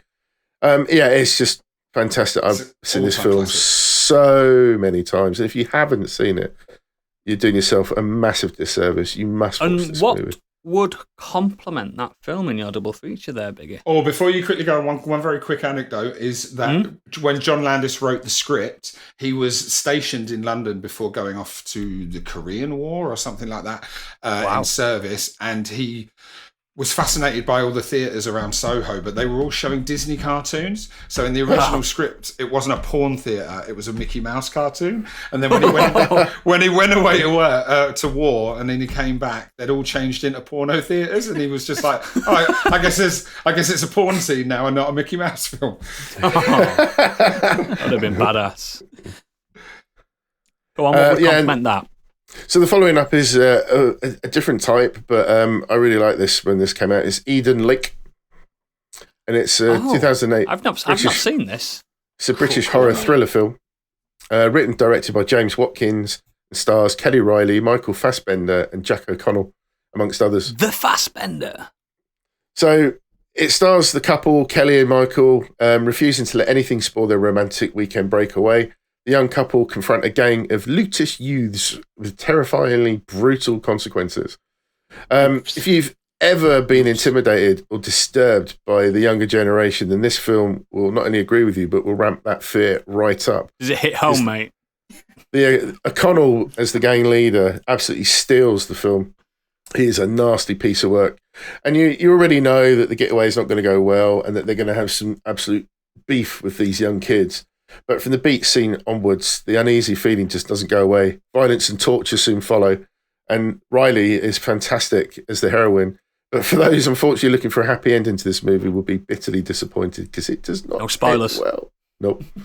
It doesn't. You don't see the end coming though, even though he's just sort of given the direction. Oh right. It really pulls the rug out from under you in a very clever way. I like it when they do that. And I just think it's perfect for this sort of time that we live in, where back in the day you'd probably have a go at somebody if they were being a dick, but these days is there any link between having this as a double feature, or do you just really adore both films? Because they're both British films, they're both fantastic horror in their own right, and I just think this is fantastic. I think they work well as a double bill because they're outside. There is that. There's a lot of woods and moors, but they're tonally very different, but they both bring the horror because there's not a lot of humour in Eden Lake at all. And maybe do Eden Lake first, and then when you're on a downer, you can finish it off with American Werewolf and bring it up again. And they do work really well as a double bill. And O'Connell is such a breakout performance in it. He's fantastic in this. He's really terrifying, but he's also got a strange kind of charm to him where you can't take your eyes off of him. Because he's got this sort of gang of sycophants who hang around with him and really look up to him, and you can totally see in that town that they're in that they would do that. He's so obviously the alpha, They're scared of him. His friends are scared of him, yet they hang around with him. It's available on streaming services. I might give that absolutely. It's a real corker. It's a real sleeper hit. Excellent, good pull, mate. Good pull. Let's move on to. I'll go next. Fuck it. So I've got a bit of a tenuous link on mine. So when it comes to like double features, I like a theme or a reason to watch them back to back. I'm also a fan of a tenuous link. And with a double feature I'm wanting to bring tonight, I've gone with the subverting expectations and meta commentary feature in a genre, basically. Also, teenagers shagging and getting murdered. There it is. The first film we're watching tonight, get your popcorn ready, Scream, 1996. Wes Craven classic, starring Neve Campbell, Courtney Cox, David Arquette, Skeet Ulrich. Where did he go? Matthew Lillard and Jamie Kennedy. Where did he go? Drugs. Drugs. They all went to drugs. Actually, I think Jamie Kennedy became like a fucking right winger. Yeah, he did. You're right. He probably always was. That's the thing. It's not became one. We've spoken about this before on here as well. But yeah, most of these actors were absolutely in their primes at this point in their careers. And the first reason I picked this film is the initial subverting of expectations. So you may notice the elephant in the room. I missed the actor that was on the box art, posters, and marketing, Drew Barrymore. The reason being, she's killed in the first 5 minutes of the film. Spoiler alert for a film from 1996. But yeah, everyone's seen Scream. Basically, the first 5 minutes of the film, it's a very stereotypical slasher premise. And for my money, and people might disagree with me, I think it's one of the best openings to any horror film ever made. Yeah. I think it's pure. If the film wanted to be that, it could have been that quite easily. But then the movie's flipped on its head, and it becomes like a fantastical homage and pastiche to slasher films prior to this film. It's like, I don't like him, but Jamie Kennedy's character, he's kind of the audience in this. He's saying, I know what's going to happen next. I know what's going to happen next. And he's right. He's completely right. Everything he says, he's completely right. And when you first watch it, I didn't know who the killer was going to be. I'm not going to spoil all that in case you haven't watched it, but everyone knows. He's not going to, is he? No, he's not. And the Ghostface, it's called Ghostface, isn't it? Yeah. And that's such an iconic image now because the Scream became a franchise, and I'm not really a big fan of the franchise as a whole. I just like this film. I think the others are a bit shit, but it's typical of Wes Craven, really, isn't it? They just get worse as it goes along. I don't think he did it. I don't think he directed them all anyway, did he? I think he did the first 3. I think so. It's an absolute classic, isn't it? I've probably watched it a dozen times, and people forget how good it is. Yeah, it's funny, it's scary, it's genuinely scary. When he first says that on the phone, when she's like, "What do you want?" And he's like, "I want to see what your insides look like." You're like, "Yeah, what the? Okay, here we go. We're going into this kind of territory." Yeah, I remember when I do. Yeah, when I first I got my first babysitting gig for a young lad that lived top of my street, and the phone rung. And I was like, I'm not answering that. I'm not answering that. And it still affects me to this day. I'm like, oh God, I wonder who it could have been. It's probably just nobody. Do you know what I mean? It's just the parents checking in that it was okay, and you just didn't have mobile phones then. Yeah. So I think unfortunately for Scream, I think Scary Movie probably just took away some of the scariness from Ghostface because after you watch Scary Movie. Now I can say this with all honesty. Now I don't like Scary Movie, and I never have. Then. I think it's poor. I like a spoof, but this is just, it's not a good one. But people think that is Scream, don't they? I've known people going, remember in Scream when he's smoking that bong? I'm like, he didn't do that in Scream. There's no, he's definitely not getting high on that. But yeah, I've basically paired this film with something that you won't think is linked at first, but if you've not seen it, now I will have to get spoilerish with this to get my link across, my tenuous link. The next film in my double feature is The Cabin in the Woods.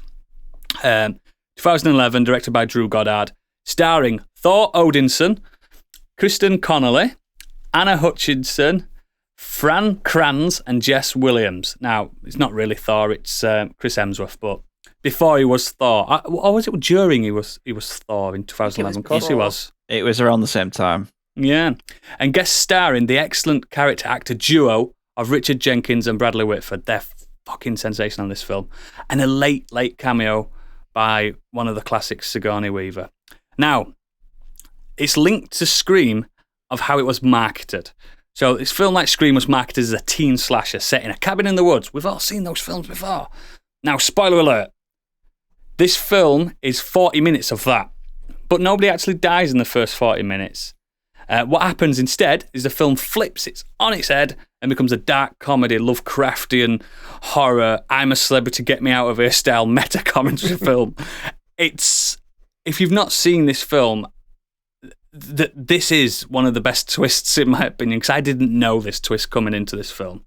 I don't know if you've seen it afterwards, after people saying, watch Cabin in the Woods, it's not what you think. It's just, there's something quite special about it, because it's brave in a way, because it kills off main characters and it just goes places that you don't expect. Now, have you all seen it? Yeah. I have. Nope. Yeah. No. So, Gadget, I mean... I'm not going to watch it. It's fine. You're not going to watch it. So, it's Gadget not really... like watching good films. Yeah, he doesn't. It's not really like scary. Basically, the two Richard Jenkins and Bradley Whitford work for this mega company that have to keep an eldritch horror alive every year by sacrificing teenagers. And every country in the world has this version, this like game show set up for this eldritch horror. And America, for some reason, is the only one that's... The other countries have failed or something like that. These scenarios that they put these teenagers in, all the other countries have failed. Like there's like bits where it shows you the other countries. Like in Japan, it's The Ring. That's my favorite bit. I love that it was. Yeah, because and in one of them, it's like hostel type thing in Europe and stuff like that. And American horror is all about the slasher, isn't it? And things like that. So these kids go into this cabin in the woods, and in the background of this film, you can see the people that work for this company have got a pool saying, who are they going to summon? Who are they going to summon in this cabin? Like, have we got this? Oh, we've got zombies. Oh, we've got this. And it's just fucking fascinating. And they summon whatever they summon, and it just goes worse and worse from there. And did you ever play Outlast, Gadget? Yeah, I played Outlast. Do you remember the ending of Outlast where you're not actually in an asylum? Yeah, it gets a bit science fiction-y. Think that.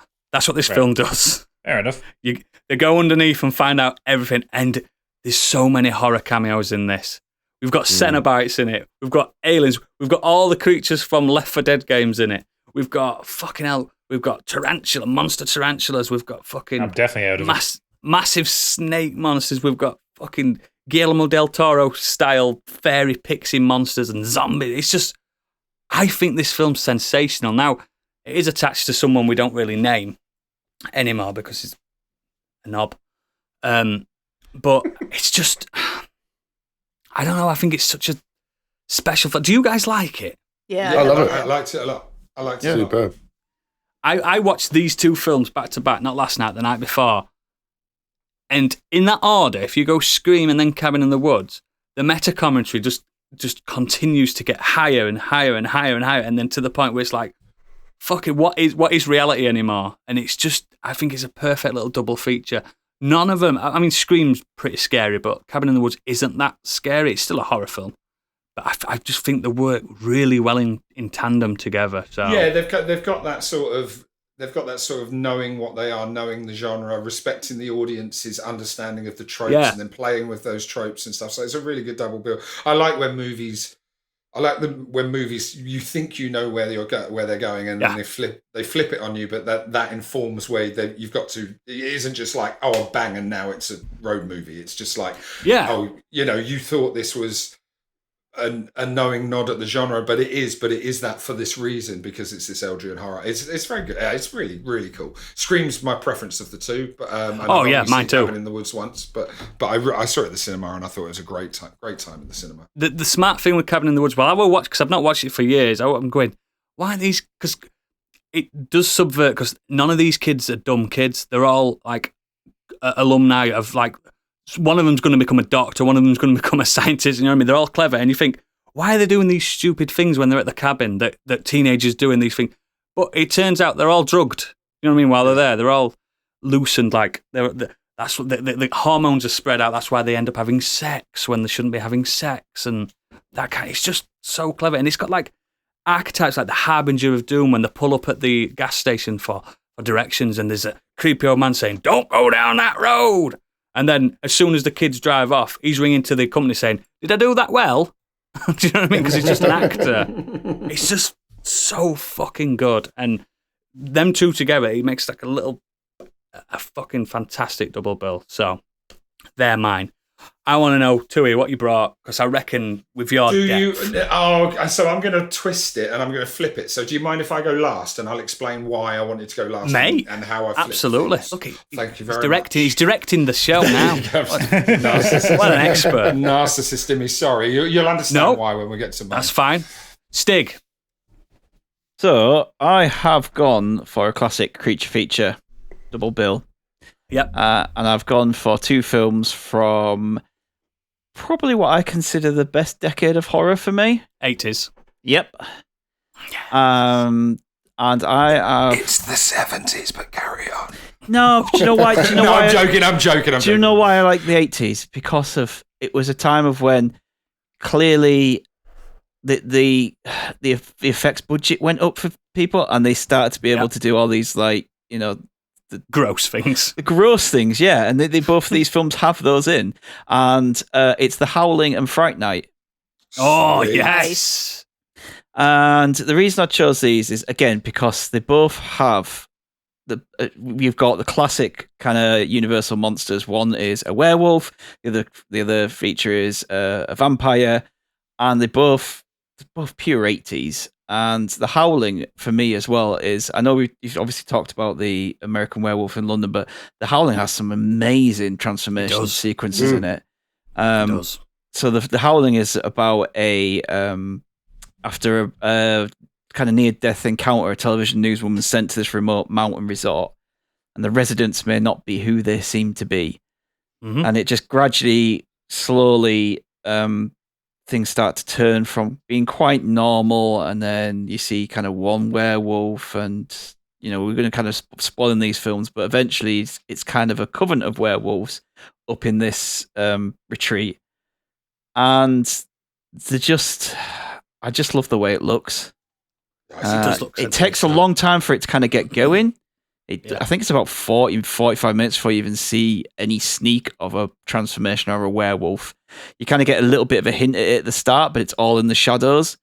But it's not until, like, later on in the film where you get one kind of sex scene where they turn into werewolves, and then bit by bit you start seeing all the other people start turning into them. But the one that springs to mind is the main one inside, like, an office where his body's like bubbling and his forehead's just kind of going all crazy, and just like American Werewolf, like the fingers and the legs start to become elongated, and the nose like starts to come out, like, and I think they look really good. Like, for the time, I think the werewolves actually look really effective. What's really nice about that transformation is they obviously didn't have interestingly, they wanted Rick Baker, and he had to choose between that or American Werewolf, and they nearly had him at one point. Because they don't quite have the budget, they light it in a shadowy, you can see the bubbling and stuff, but he's also sort of half hidden in the light, and it gives this really, really creepy edge to it. It's fantastic. Yeah, and it would be so easy to kind of, have him fall behind a desk and then pop up as a werewolf. Like they used to do. Like, that would be terrible. Yeah. One hand coming on going, I'm a werewolf now. Yeah. But it's that, it's similar like to Demons, where you sit there and you watch and you actually see the teeth come out, and it pushes out the regular teeth, and you see you see the fingernails all kind of pop out, and the fingers elongate, and the body start to snap into place. And I just think that, combined with something like Fright Night, which also has its fair share of these amazing prosthetics and images. Fright Night is a 1985 film by Tom Holland. It's about a teenager who discovers that his new neighbor may or may not be a vampire. Who knows? It's kind of him trying to... I mean, it's obvious he is a vampire, but the whole story is obviously him trying to prove it, and he brings in this, like, television horror host to try and take him down and stuff, but it's so good. I only watched Fright Night for the first time last year on Craig's recommendation. I loved it, man. Fright Night was so good. Don't watch the remake. I've seen the remake. I didn't mind it, but when I was watching some scenes. I didn't get to watch Fright Night this week, but I was watching some scenes on YouTube, and then I was comparing it to the new one, and just like the death of the vampire, it's so gruesome, and he's melting away, and there's just goo and ooze and stuff, and then in the new one, they just kind of have him blow up in CGI, and it's just not the same. Do you know what I mean? The practical effects in Fright Night are so tactile and so there's got that great jump scare where she sort of pops up in the camera and she's got this massive mouth, hasn't she? Yeah. It's just so freaky. I'm so glad you watched it, because it's so, and the characters are just really funny. Vincent, what's his name? Mike, what's his Peter Vincent. Peter Vincent. He's so scared, and he's the expert, and he's the most scared one. The kid is so much braver. I remember when I was younger, I was a big Goonies fan, and my mates were like, "Watch Fright Night. It's like Goonies." No. I think they may have meant Monster House when they said that. Yeah.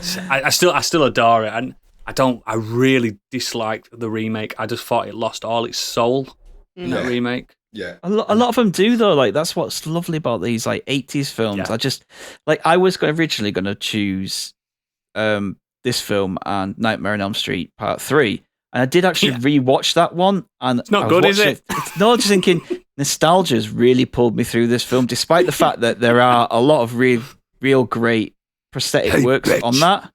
I just think it kind of loses its way halfway through, whereas like Fright Night is just tops throughout the whole thing. And Evil Ed is just this horrible little kid who gets turned, and his transformation into the wolf and back, and like it for me, these films are completely pulled through by just the prosthetic work and all that. Do you know what works for you? We are double feature. You could watch them either in order.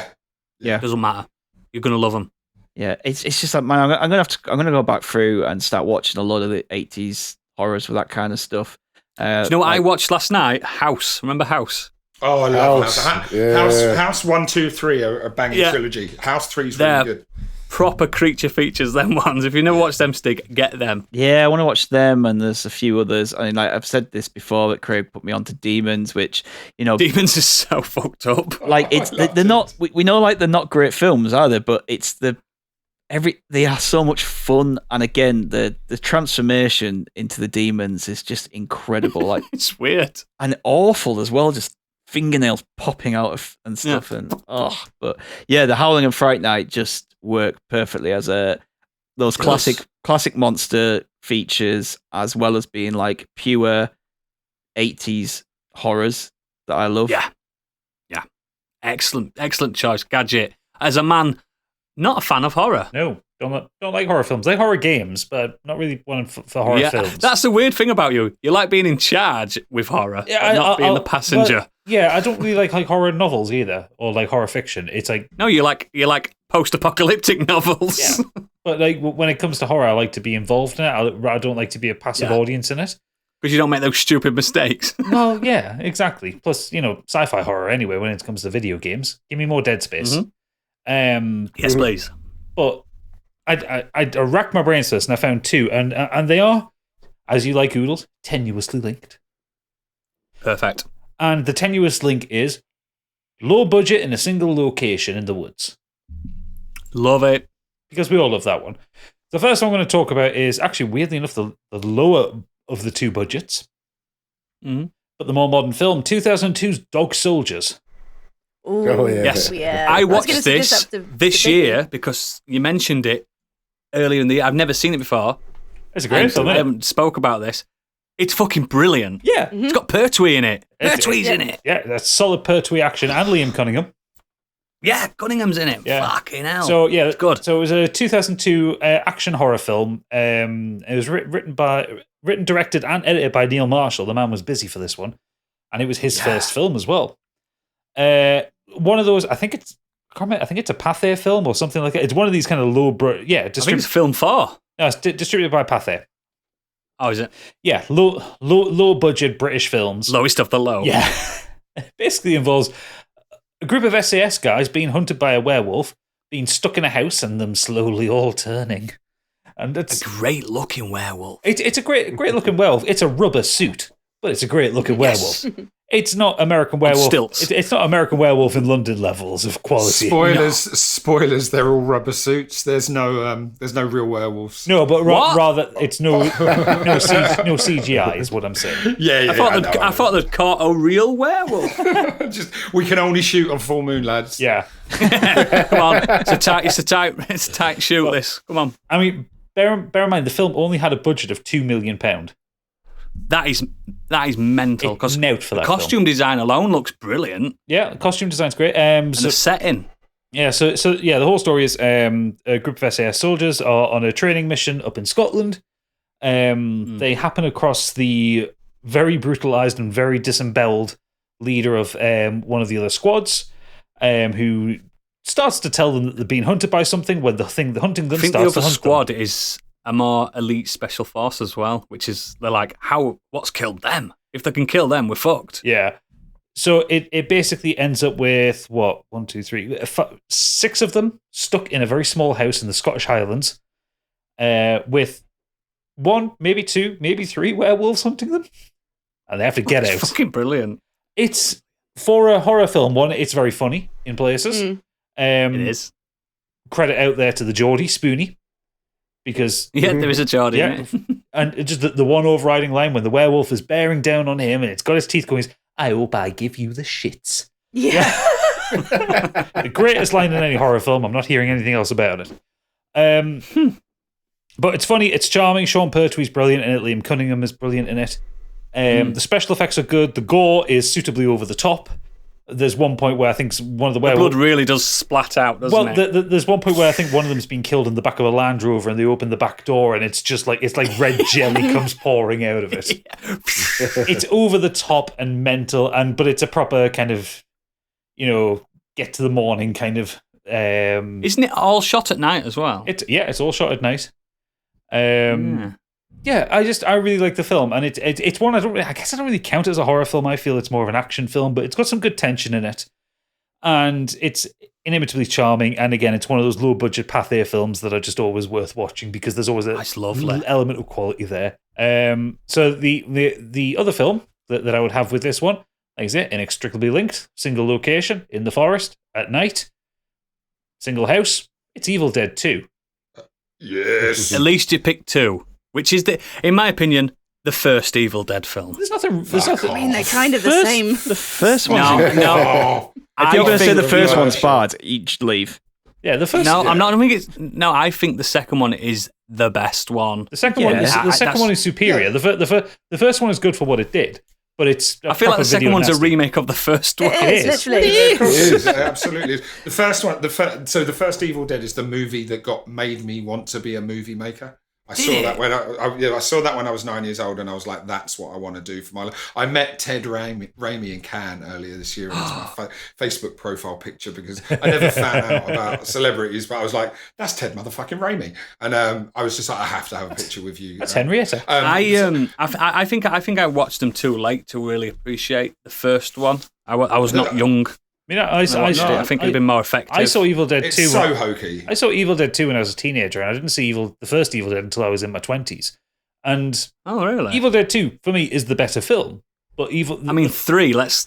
But Evil Dead 1 is still brilliant, especially for the kind of things it did. Like there's a lot of stuff that there was the DVD version of Evil Dead 2 I had like a making of thing on it, and it had a lot of the making of the first film. And like talking about how they did the sound and the Foley, and the one that always jumps out to me is the sound from the first film of when he gets stabbed in the ankle. Yeah, I was going to mention how they made that, and it's a pencil. I hate that scene. Pencil and an apple. That's how they made that sound. That creaking crack. That's one of the most. The first one a bit more serious, whereas the second one had all the humour. The first one is scary. I'm going to go out on a limb now and say something very bold, hopefully so that your listeners will write in. But I would say that this first Evil Dead has the single greatest scare in cinema history, apart from maybe the end of the ring when she comes out of the TV. And that Which bit? She's doing the card game and she's pretending to guess the card. She's trying to guess the cards. And the other person's going, yeah, you're right. And she's not getting them right.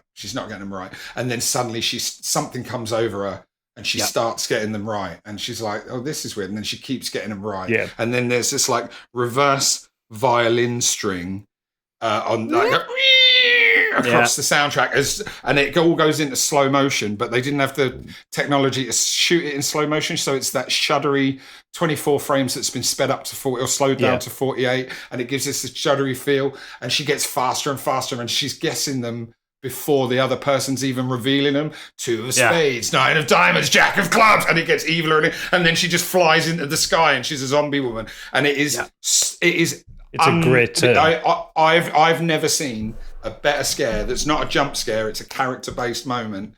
It's terrifying. That is the twist, because it's the first time we see what the dead is and stuff. And it's the cheapest movie, and it's acted bad, and it's shot on 8mm film, and they didn't know how to make a film. But because he didn't know how to make a film, he did things that you're not actually supposed to do. Like a real filmmaker wouldn't slow down 8mm film because it doesn't hold up on the screen. It breaks down, but that makes it look like no other filmed it. And no one would do a reverse violin string because that's not what a violin's supposed to stand. And it's the single greatest scare in cinema history for me, but I did see it when I was 8 years old. Yeah.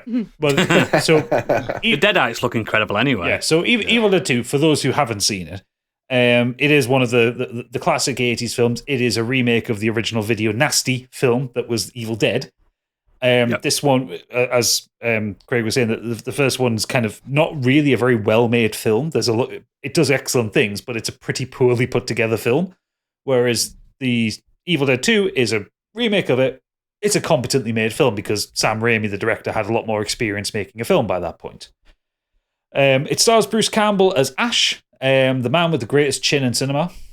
One of. Yep. Yeah, he's really chinny. Yeah, and it basically starts off like all bad horror films would start off with. Ash and his girlfriend Linda take a romantic vacation to an abandoned cabin in the woods, because what sells romance more than a fucking dusty, abandoned cabin in the middle of the North Carolina woods?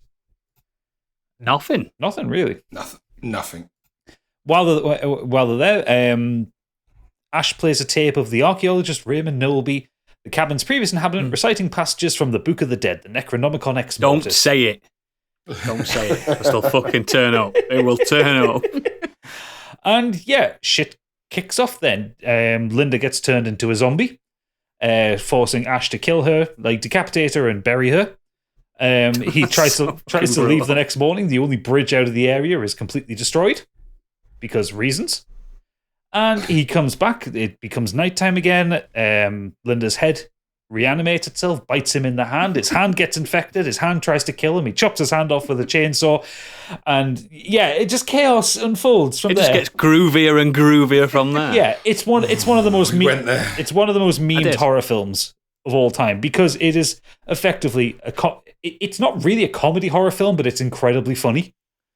It's a black comedy, isn't it? It's very slapstick, and it's almost like especially the way the action is shot, because there's a lot of kind of sped up sequences where like characters are moving faster than they should be, or Bruce Campbell's giving you kind of very cartoony facial expressions, like almost like Jim Carrey style expressions as he's moving around. There's that famous Roger Ebert review of it saying that Bruce Campbell is the Charlie Chaplin of horror.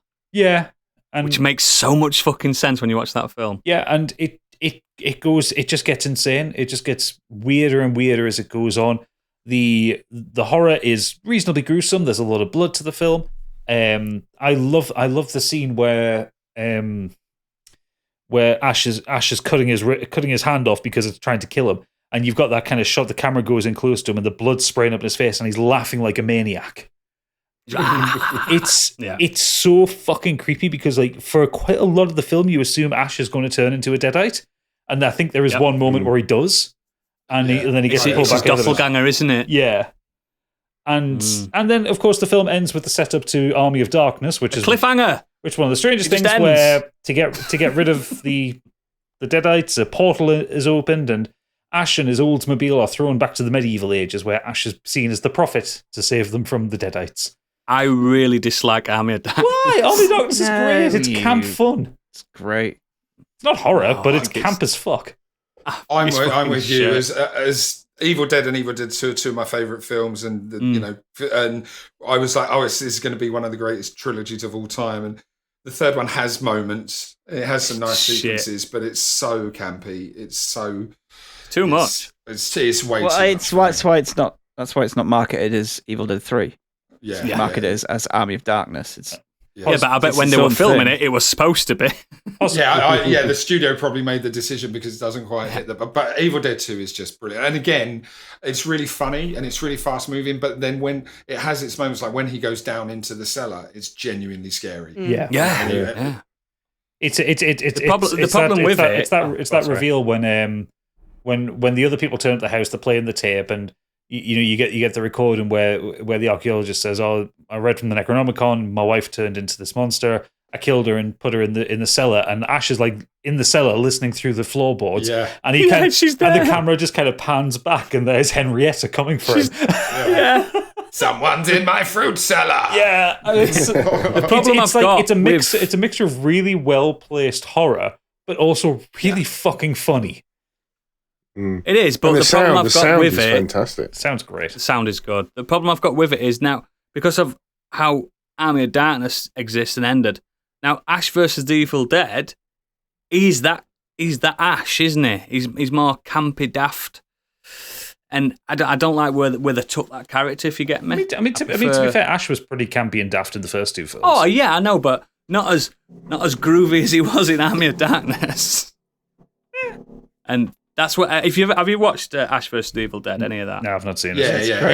You're right. It's Ash on steroids, where he's super daft. The executors and the writers are like, oh, what does everybody remember and like about Ash? Let's give him all that all the time. But drunker. He's more drunk. Yeah. Excellent choices there, Gadget. Into it. Cabin in the Woods type films. Love it. Candy, you are a goth. I am a goth, but I haven't gone for a particularly gothy pair of films. I'm going to talk about them both at the same time. And I'm going to go with Midsummer and The Wicker Man. They're not gothic. Brilliant. So I've chosen The Wicker Man, which was released in 1973, not the Nicolas Cage abomination. Not the bees! Oh, my legs! It's my legs! And also, you don't see that scene. The version I saw of it, you didn't see his bees or legs get broken. But anyway, I digress. And Ari Aster's Midsummer 2019, both set in their present days. So although he's Biggie's favourite, isn't he, Ari Aster? You love him, don't you? Yeah, fantastic. Love that man. I'm not too sure if I'm a massive fan of his other films. But anyway, so yeah, there's almost a 40-year gap between release dates, but they both obviously hold similar themes, which complement each other pretty perfectly, I would say. And both of them feature an outsider coming into a cult-like community that's isolated from wider society, basically. Both feature sacrifices. Both films end in a big, burning, fiery fireball. Like when we went to Peterborough. Exactly, yeah. That's exactly how we left it. So in The Wicker Man, devoutly Christian police sergeant Howie travels to Summer Isle after receiving a call to investigate a missing girl on the island. And in Midsummer, Danny, who's grieving the loss of her family in a murder-suicide, is kind of begrudgingly asked by a boyfriend to accompany her to this pagan commune in Sweden along with his friends. And what I love in both of them is that and I've spoken about this on Discord as well today, actually. Neither of them rely on what I would call like cheap scares. Like, it's way too easy for directors to rely on just dark shots and jump scares to make you think the film's scary, when in reality, you know, a sudden loud noise in a dark cinema does nothing to genuinely unsettle you.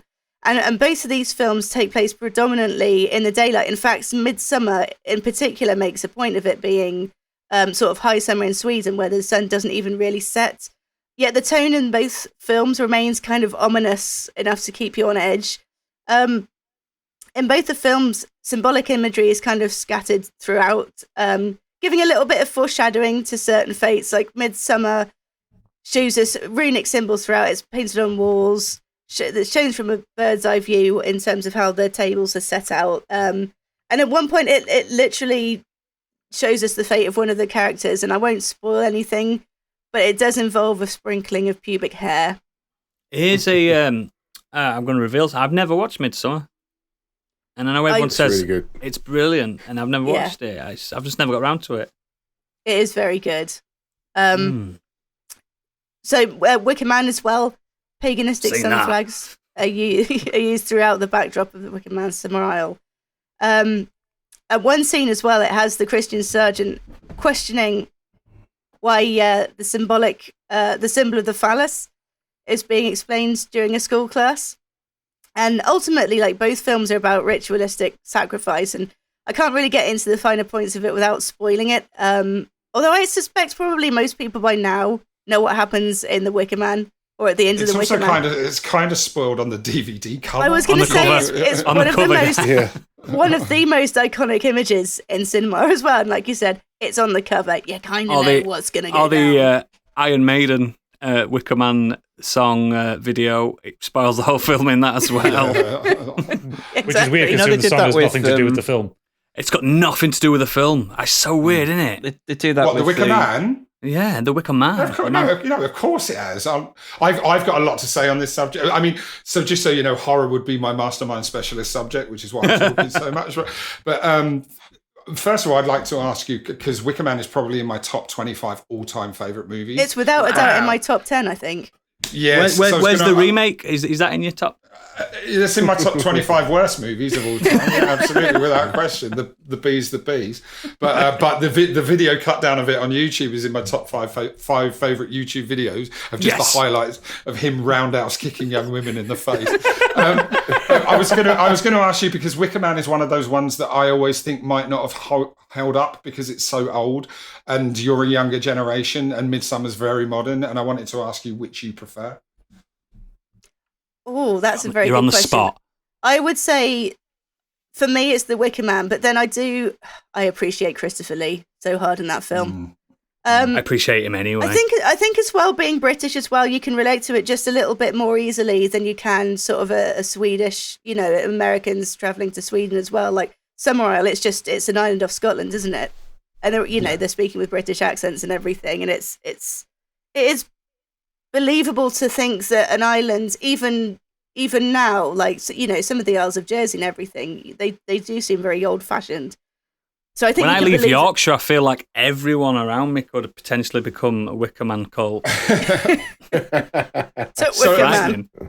So a couple of things is, first of all, obviously, so they're pagans, and they have a god that they sacrifice sheep and chickens and stuff to, so that their crops will be good next year. Yeah. And their crops have failed the crops are repeatedly failing more and more and more. Lord Summerisle looks like he's going to lose his seat at the table if he doesn't deliver the crops. So he comes up with this plan to sacrifice a good, human, virtuous virgin, as you always have to do in pagans. So he brings the officer, I can't remember, Edward Woodward. What the cop's name is, but he brings him Howie. Howie over the. They say they've lost Rowan Morrison and she's gone missing, so they're trying to. He's there to investigate Rowan Morrison, and while he's there, he's tempted by the landlord's daughter in the local pub, because they want to test his virtuousness, and because he resists the sex, he's ripe to play the fool and to get to the ending. But the Wicker Man is there as the sacrificial statue for the pagan god. So that's the meaning of that at the ending. I would say, so two things is, first of all, I would say that the Wicker Man isn't a horror film, it's a musical. I would count it as a musical as well. People think I'm mad when I say that, but yeah, no, it absolutely is. It's a musical with really, really horrific but also funny elements. But it is absolutely. There's a song every 5 or 6 minutes, and they're good songs. Yeah, there is. I've got the soundtrack on vinyl. And it is a musical. Play it every Sunday. Yeah, that's right. As I'm burning my chickens and my pigs, so that McDonald's don't run out of hamburgers. But the other, so Midsummer I really liked, but it didn't quite work for me. And the reason it didn't quite work for me, and I thought it was clever about, toxic masculinity and all of that sort of stuff. But for me, a good, what do you call them? Like ritualistic horror is that it starts out that this is a really nice place, but then something starts to seem to be off, and then actually like Hot Fuzz. Yeah, okay, yeah, absolutely, exactly like Hot Fuzz. Yeah. Or Kill List was another really good one. Yeah, but from Midsummer, from the very second you arrive, they're all dodgy. Oh, these are cultists and they're going to kill everyone. So then I was going into it going, oh, there's actually going to be a really clever twist here, and they're going to pull the rug, but it's not. They're just going to kill everyone. And the reason why they do it is very clever twist, but because from the moment they land, it's like, oh, I would just turn around and be the fuck gone. I wouldn't, straight away. Whereas Summerisle is so nice, and so perfect. But then you get those trinkets of, they're all dancing naked in the woods, and the kids are learning about the phallus, and it teases it a lot better. So Midsummer didn't quite work for me, but now I shut up. Yeah, I think I do agree. I mean, obviously, like the characters around her, like with Howie, he's the only character there, and he doesn't have anyone to kind of confer with, does he? But obviously, like the characters around her are sort of dropping like flies a little bit. So you might think that she would think there was something afoot.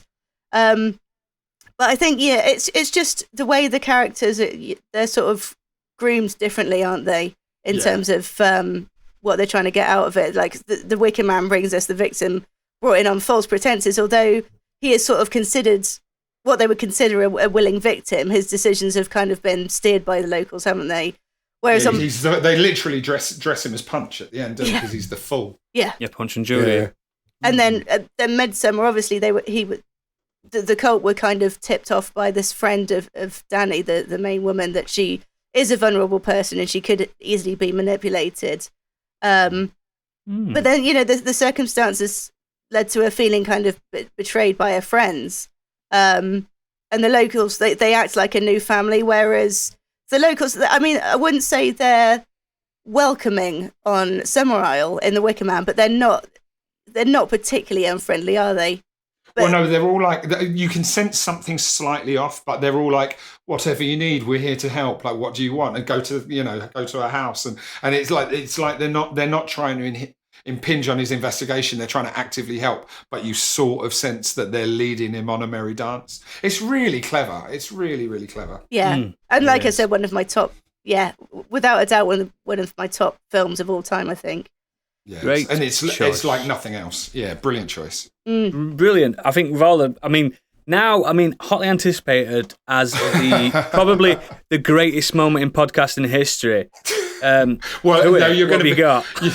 going to be very disappointed because I'm not going to talk about horror in the traditional sense, just because fuck you. Typical creative type. Yeah, I know, right? So I was going to go with Day of the Dead and Della Morte Dell'Amore, which is an Italian zombie film, and they're two zombie films. So just very quickly, I was going to go for them because they're two zombie films that don't play like zombie films. They don't. Yep. No one gets chased and bitten, and they're sort of. Taking a little look at humanity, one from a very realistic point and one from a very poetic point. But so you can check those films out if you haven't seen them. They're great. Seen them. But wicked. But then we can chat afterwards. So I was going to go with those, but then I watched Blonde, which the new Blonde. The new Blonde. Yeah, you'll see where I'm going with this. Yeah. And sorry I robbed it from you because I know you were going to do it, Candy. So I watched that, and then after it reminded me of another film. So I'm going to talk about them both at the same time, which is Showgirls. So Showgirls I've seen them both. Yeah, you see where I'm going with this. So Showgirls is written by Joe Esterhaas and directed by Paul Verhoeven, the Total Recall. But also Basic Instinct. So that's kind of the link with Showgirls. But yeah, the powerhouse. Total Recall and Basic Instinct. It stars Elizabeth Berkley and Carl McLachlan and Gina Gershon, and it's about a dancer who goes to Vegas to make it as a showgirl. And Blonde, which is just everyone has been talking about this week because it's very controversial, and Netflix's first NC-17 given for graphic sexual and sexual violent content is director Andrew Dominik's takedown, I would say, of Marilyn Monroe. Andrew Dominik made Chopper and the assassination of Jesse James by the coward Robert Ford. One of my favourites. Absolute classic. And stars Ana de Armas, Lily Fisher, and Julianne Nicholson. Ana de Armas plays Marilyn Monroe in a heavily fictionalized account of her life. Now, so, you can't, if you're into film, you can't have missed this in the news this week. And Ana de Armas is absolutely stunning in it. She gives an incredible performance in what I think is hot garbage. It's not good, is it? No, it's really not. It's really not. And we'll go into why I think these are horror films in a second. Showgirls isn't a good film either. And it's arguable that Elizabeth Berkeley isn't amazing in it, but it was her debut feature and probably only feature that ever hit cinemas. And she was a TV actress, but she gives it her all. She really throws herself into the role. She does. She got big onto Hallmark films after that. Yeah, exactly. Because it was such a widely derided movie. Now, So I watched Blonde, and it's so nasty, and it overlooks any of the real successes or wonderful qualities, her intelligence and her wit, and her business nuance of the woman, and just concentrates on her victimization. And it feels to me like, and it's the same with Showgirls, the woman is just treated to a litany of misogyny and rape and humiliation, but just keeps trying, doesn't slap anyone in the face and goes home and gets a better job, or does take sort of agency, and as Marilyn Monroe does. But there are two reasons why these are horror films, and that is, it feels like they exist for two different, or they have two distinct different audiences, and I think those audiences will be men and women make up half of the people on Earth. And I think men will watch these films because they know that the lead actresses are going to get naked and simulate sex, and probably some incels will enjoy seeing them get what's coming to them. And I just think that a lot of the men will be curious because they'll know that there's hot. So I don't think men are particularly interested in a biopic of Marilyn Monroe. They might be interested in something that looks arty and is directed by Andrew Dominik. And I think women will watch it in the majority. I don't want to speak for all women, and be horrified, and might recognize things that they've gone through in their actual life. So genuine, and I think it will be triggering for a lot of women. And I don't know many women who've got to the end of it. I don't actually know many men who've got to the end of Blonde. I thought it was just so... I started watching so it. Mean. I started watching it with my wife this week, and she couldn't finish it. No, exactly. So for a lot of women, and people who, men get victimized with sexual assault or narcissism in the workplace, or made to do things that they don't want to do. I think it's going to be true horror for a lot of women, and I think it's going to be, and a lot of women who could get through Eden Lake very easily, but won't be able to get through this. But the other thing is, I think it's horrific for these lead actresses who not only gave absolutely, like Ana de Armas gives everything to this role. She spent months and months and months. You forget it's her, don't you? Yeah, completely. She's got the voice down pat. She's got the movements down pat. Her emotions are banging. But she's also made to do things, and same with Elizabeth Berkley, that no lead actor of her stature would be asked to do in a Netflix film. She fillets the camera lens at one point on her hands. Oh, Gadget! It's worse than you can think. Ooh. It's so NC-17 isn't given lightly to American films. Yeah, because it's normally R when it's like an 18 rated film over here. Yeah, exactly. This is like softcore shit. It's softcore shit, but it is really. So it felt to me like, and not only do they give everything to their roles, but they give everything to their roles in bad films. Yes, and that's really unfair. If you give everything to your role and it's an Oscar-winning film and it's written with care, and this film doesn't even respect Marilyn Monroe. The things that happened to her in this film, it's as if they hated her. Yeah, but they didn't actually happen to Marilyn Monroe. It's based on a book that is completely made up. So it's like you've taken a real woman, then you've got a real woman to make fake scenarios that make real women triggered. So what are your goals? What are you trying to achieve in this other than actual shock? And that's... Have you... sorry, Joe Craig. Have you read the Sight and Sound interview with Andrew Dominik about this? No, but I've read and heard clips where he's like, "This is a masterpiece. I don't care." He's stomping about. He's been stomping around the internet saying, "This is true art." Yeah, that interview. We had a bit of a discussion on our Discord today. He fucking hates women. The man's a massive cunt. But there's one quote that I found in the interview, which is the question that was asked was like, do you think the film does much to unpack or reverse the idea of Marilyn Monroe being crazy or difficult? And he has a bit of a rambling answer, and then the interviewer asks him to elaborate on it. And he says, and this is the quote, well, she was a strange sex symbol because she doesn't have to die at the end of her films like Barbara Stanwyck or Rita Hayworth did. But she had to be a little baby. So when she sings Diamonds Are a Girl's Best Friend, it's like, is that sisterly advice? Quote, if you're going to fuck, make sure you get paid, end quote. Or is it just romanticized whoredom? Like, the guy is horrible. Wow. I mean, the thing is, though, this movie going on Netflix, I guess there's still going to be people that are going to watch it. So it's not going to like exactly fail as a movie, is it? If you watch it's on a streaming service. If you put Netflix on and watch the trailer to this film, it's not what the film is. No. You would have no idea. If you hadn't seen the press and you saw that trailer, you'd be like, oh, they've made a biopic of Marilyn Monroe. Which is exactly what I did. Yeah, and it's what did you think of it as a woman? I found it very difficult to watch, and I had to watch it in 2 parts. And it's certainly, especially the second, the first half was difficult to watch, and that was nothing compared to the second half. Second half is just, it was just fucking hell. And my wife had up to watch. She said, I'm not finishing it. I finished it out of stubbornness. Yeah. I got no gratification from this film. I need to put that across. I think it's a disgusting film. It is. It should. I mean, I don't believe in censorship in any form, but it should be seen as the hot trash that it is. And I just figured that, with 6 of us, we're talking about vampire movies and werewolf movies and house. I thought, how can I? And I went back and watched Showgirls afterwards, and it's exactly the same. It's just like true horror, isn't it?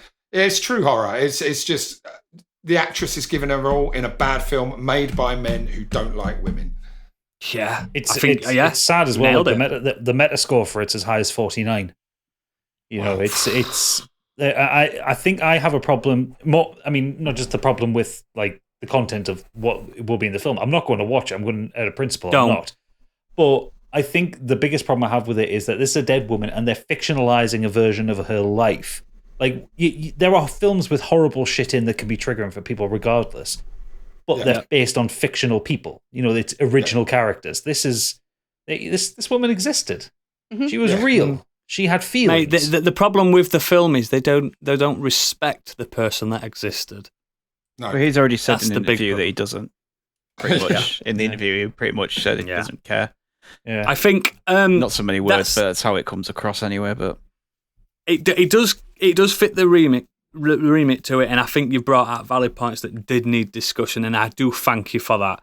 But out of all our double features, don't watch them too.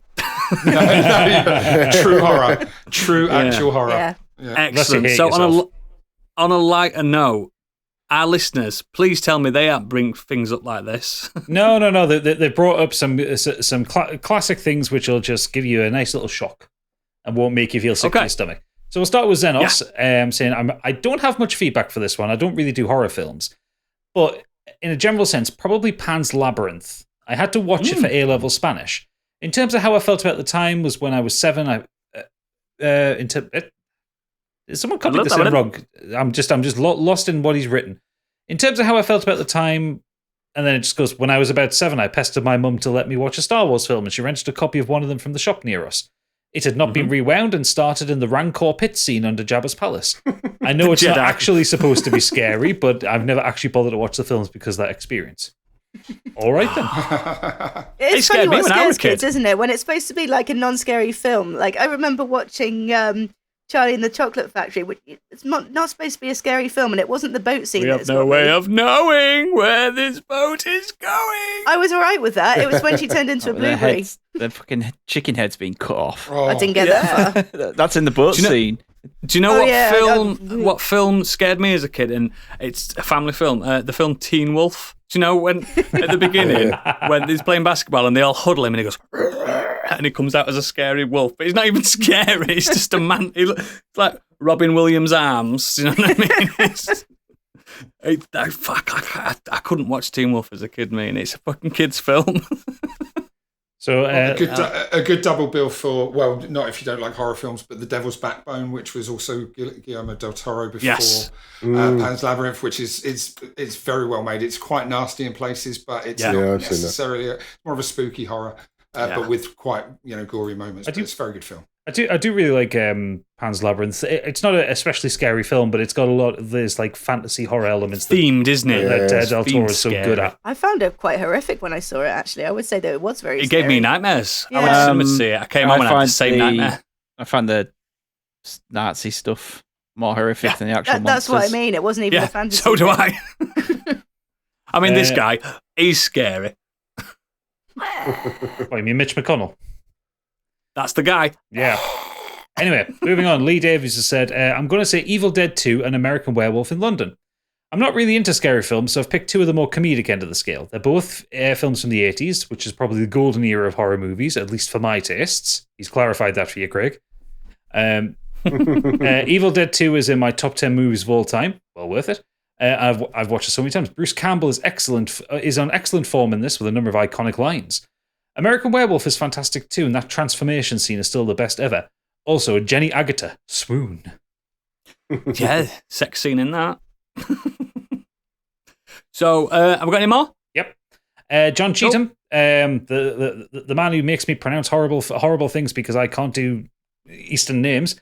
He said, hello folks, here's my early 2000s East Asian classic ghost film DVD double bill, because he's just that kind of guy, isn't he? He is. First up, I'm intrigued. First up, Banjong Pinsantanakun's Shutter, a key film in the wave of amazing Thai horror from around the time.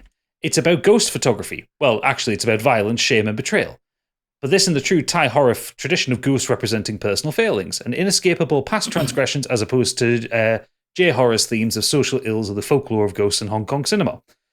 The final shot and utterly haunting reveal of this film has lived rent-free in my head for 16 years. Mm-hmm. Wow. Follow this up with Kim Ji-woon's A Tale of Two Sisters, one of the banner films of this era of Asian horror I didn't actually manage to see at the time. Where Shutter is a tight, very personal tale, this is an intricate mystery based on a Joseon folk tale of murder and suicide involving a cruel stepmother. Much like The Shining, it takes place in a rambling Gothic mansion, and the setting is a big part of the atmosphere and the tragic story that unfolds. Watch it and enjoy, never wanting to look under your sink again. The effects for the main ghosts in these masterpieces may look of their time now, but all these years later, they still have an almost unbearable tension and an undeniable atmosphere. Excellent double bill. I've seen both, and I absolutely love Shutter. I love Shutter so much that I've seen the Tamil remake, Sivi, which isn't as good, but is also tries to do things more with a lower budget. Really, really scary, brilliant last image. And A Tale of Two Sisters is one of my favorite Asian horror films. I didn't like the American remake at all, which was The Uninvited. Yeah, seen it. Didn't like it. Cracking choices. Yeah. John Cheetham knows his films. You should listen to his podcast as well. Holly Jackson has said, A Nightmare on Elm Street 3, Dream Warriors. It's the perfect blend of sinister early days Freddy and hilarious wisecracking Freddy of the later films. Victims that you can genuinely care about and are rooting for, and then are genuinely saddened by some of the deaths. That's a sentence. Victims that you care for and are rooting for. That's a I didn't sentence. care for any of them. I didn't care for any of them in that film. Also, one of the kills is my favourite horror kill of all time. Spectacular. But she didn't say what it was. It's either the puppet. It's got to be the puppet. It's the marionette. Yeah. It's got to be the puppet. Yeah. I'd pair it with the original Nightmare on Elm Street. Also an excellent film. No offence to part 2, as I do genuinely enjoy that film, but I feel part 3 is a true sequel to the first. No, I think 2's the better out of them 3, actually. It's better. Yeah, sorry, go on. It's the one where Freddy comes out of the boy. Comes out of him. It's awful. It's some say that it's sort of a bit of a gay in the closet. It definitely is metaphorical take. I haven't seen it since the 80s, so I couldn't possibly comment. But I'd be interested to see it if the two lead boys are in bed sweating together. Oh, okay, all right. That's not as subtle as I thought. Then it's not that subtle, mate. Okay, it's such a good film.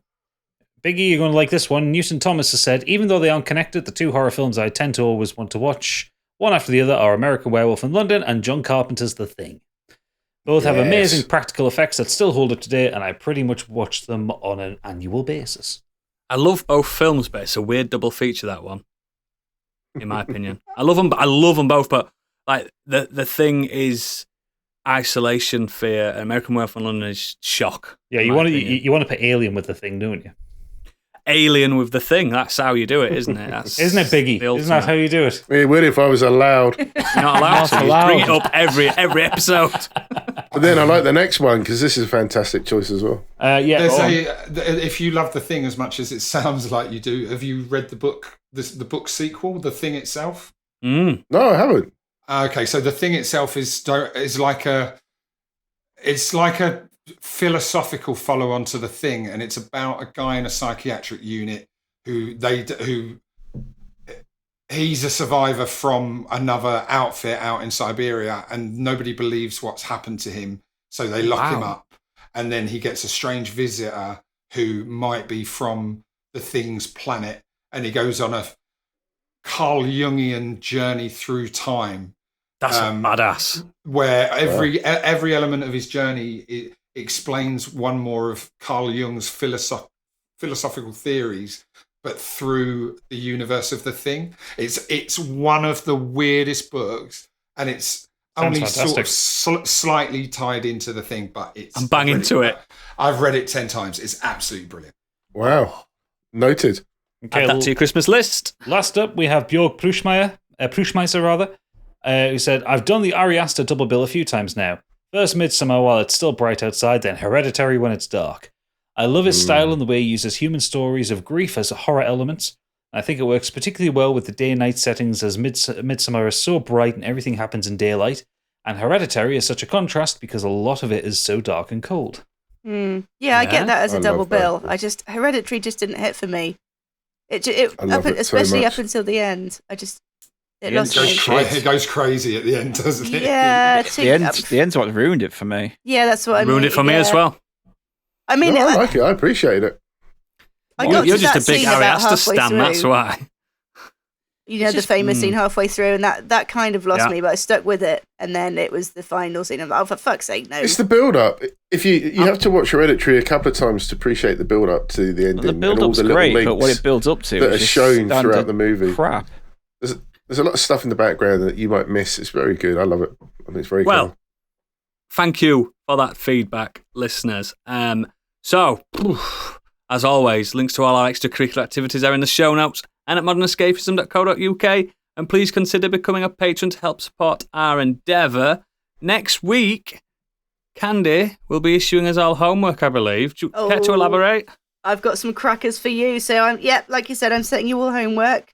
I have chosen, and I'm going to reveal this in the green room in a minute. Yep. I have chosen a film for you to watch each, and then we will discuss it next week. And it's not just any film, it's a horror film, and they are all campy as fuck. So buckle in. Shit, in other words. Can't wait for that. If you're a patron, you'll get to hear what she's picked for us. So before we go into the patron segment, I mean, Tuohy, you are welcome to join us in the green room if you'd like to see it. I need to be at work tomorrow, so I will leave it there. But I might stay in. Can I see it rather than stay? What I'm looking at? We'll send you photos of it. Thank you very much. Cheers. But before we do lose you, you've got a few minutes to plug your wares, mate. Come on, sell yourself. Thank you very much. So thank you. I'm a filmmaker. I've just written and directed my first feature film, which is a cabin in the woods film. It's called Unloved Ones. It's not a horror. It's a thriller. It's a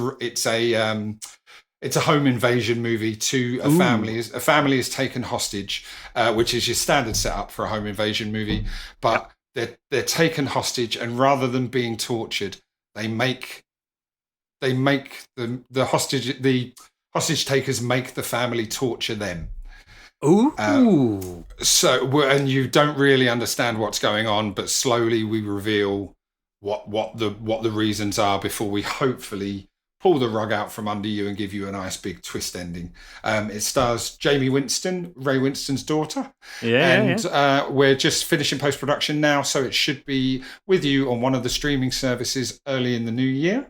And then I am also a creative producer on a virtual reality video game called Orbits that is pretty much done now. So we're just working out when it will appear on the Quest store. There's a bit of a waiting list on that store. You can't just grab a spot. So probably in the next 6 to 9 months. But I'm not going to we haven't revealed that yet. We'll probably be revealing it at E3 or something like that. So I can't say anything about that yet. But so thank you. You can check out my IMDb page if you just Google me, if you can ever work out how to spell my surname. So thank you for that little plug. Excellent. Thank you so much for being a guest and adding some expert opinions on our picks as well, and for a great conversation. But we're going to let you go now because we've got to do some paywall shit. If you are not a patron subscriber, you're going to miss the after party. But for everyone else, this has been a podcast. Thank you very much, Mr. Craig Tuohy. Good night, everybody. Cheers. See you, Craig. Thank you. Bye-bye. Thanks, Craig.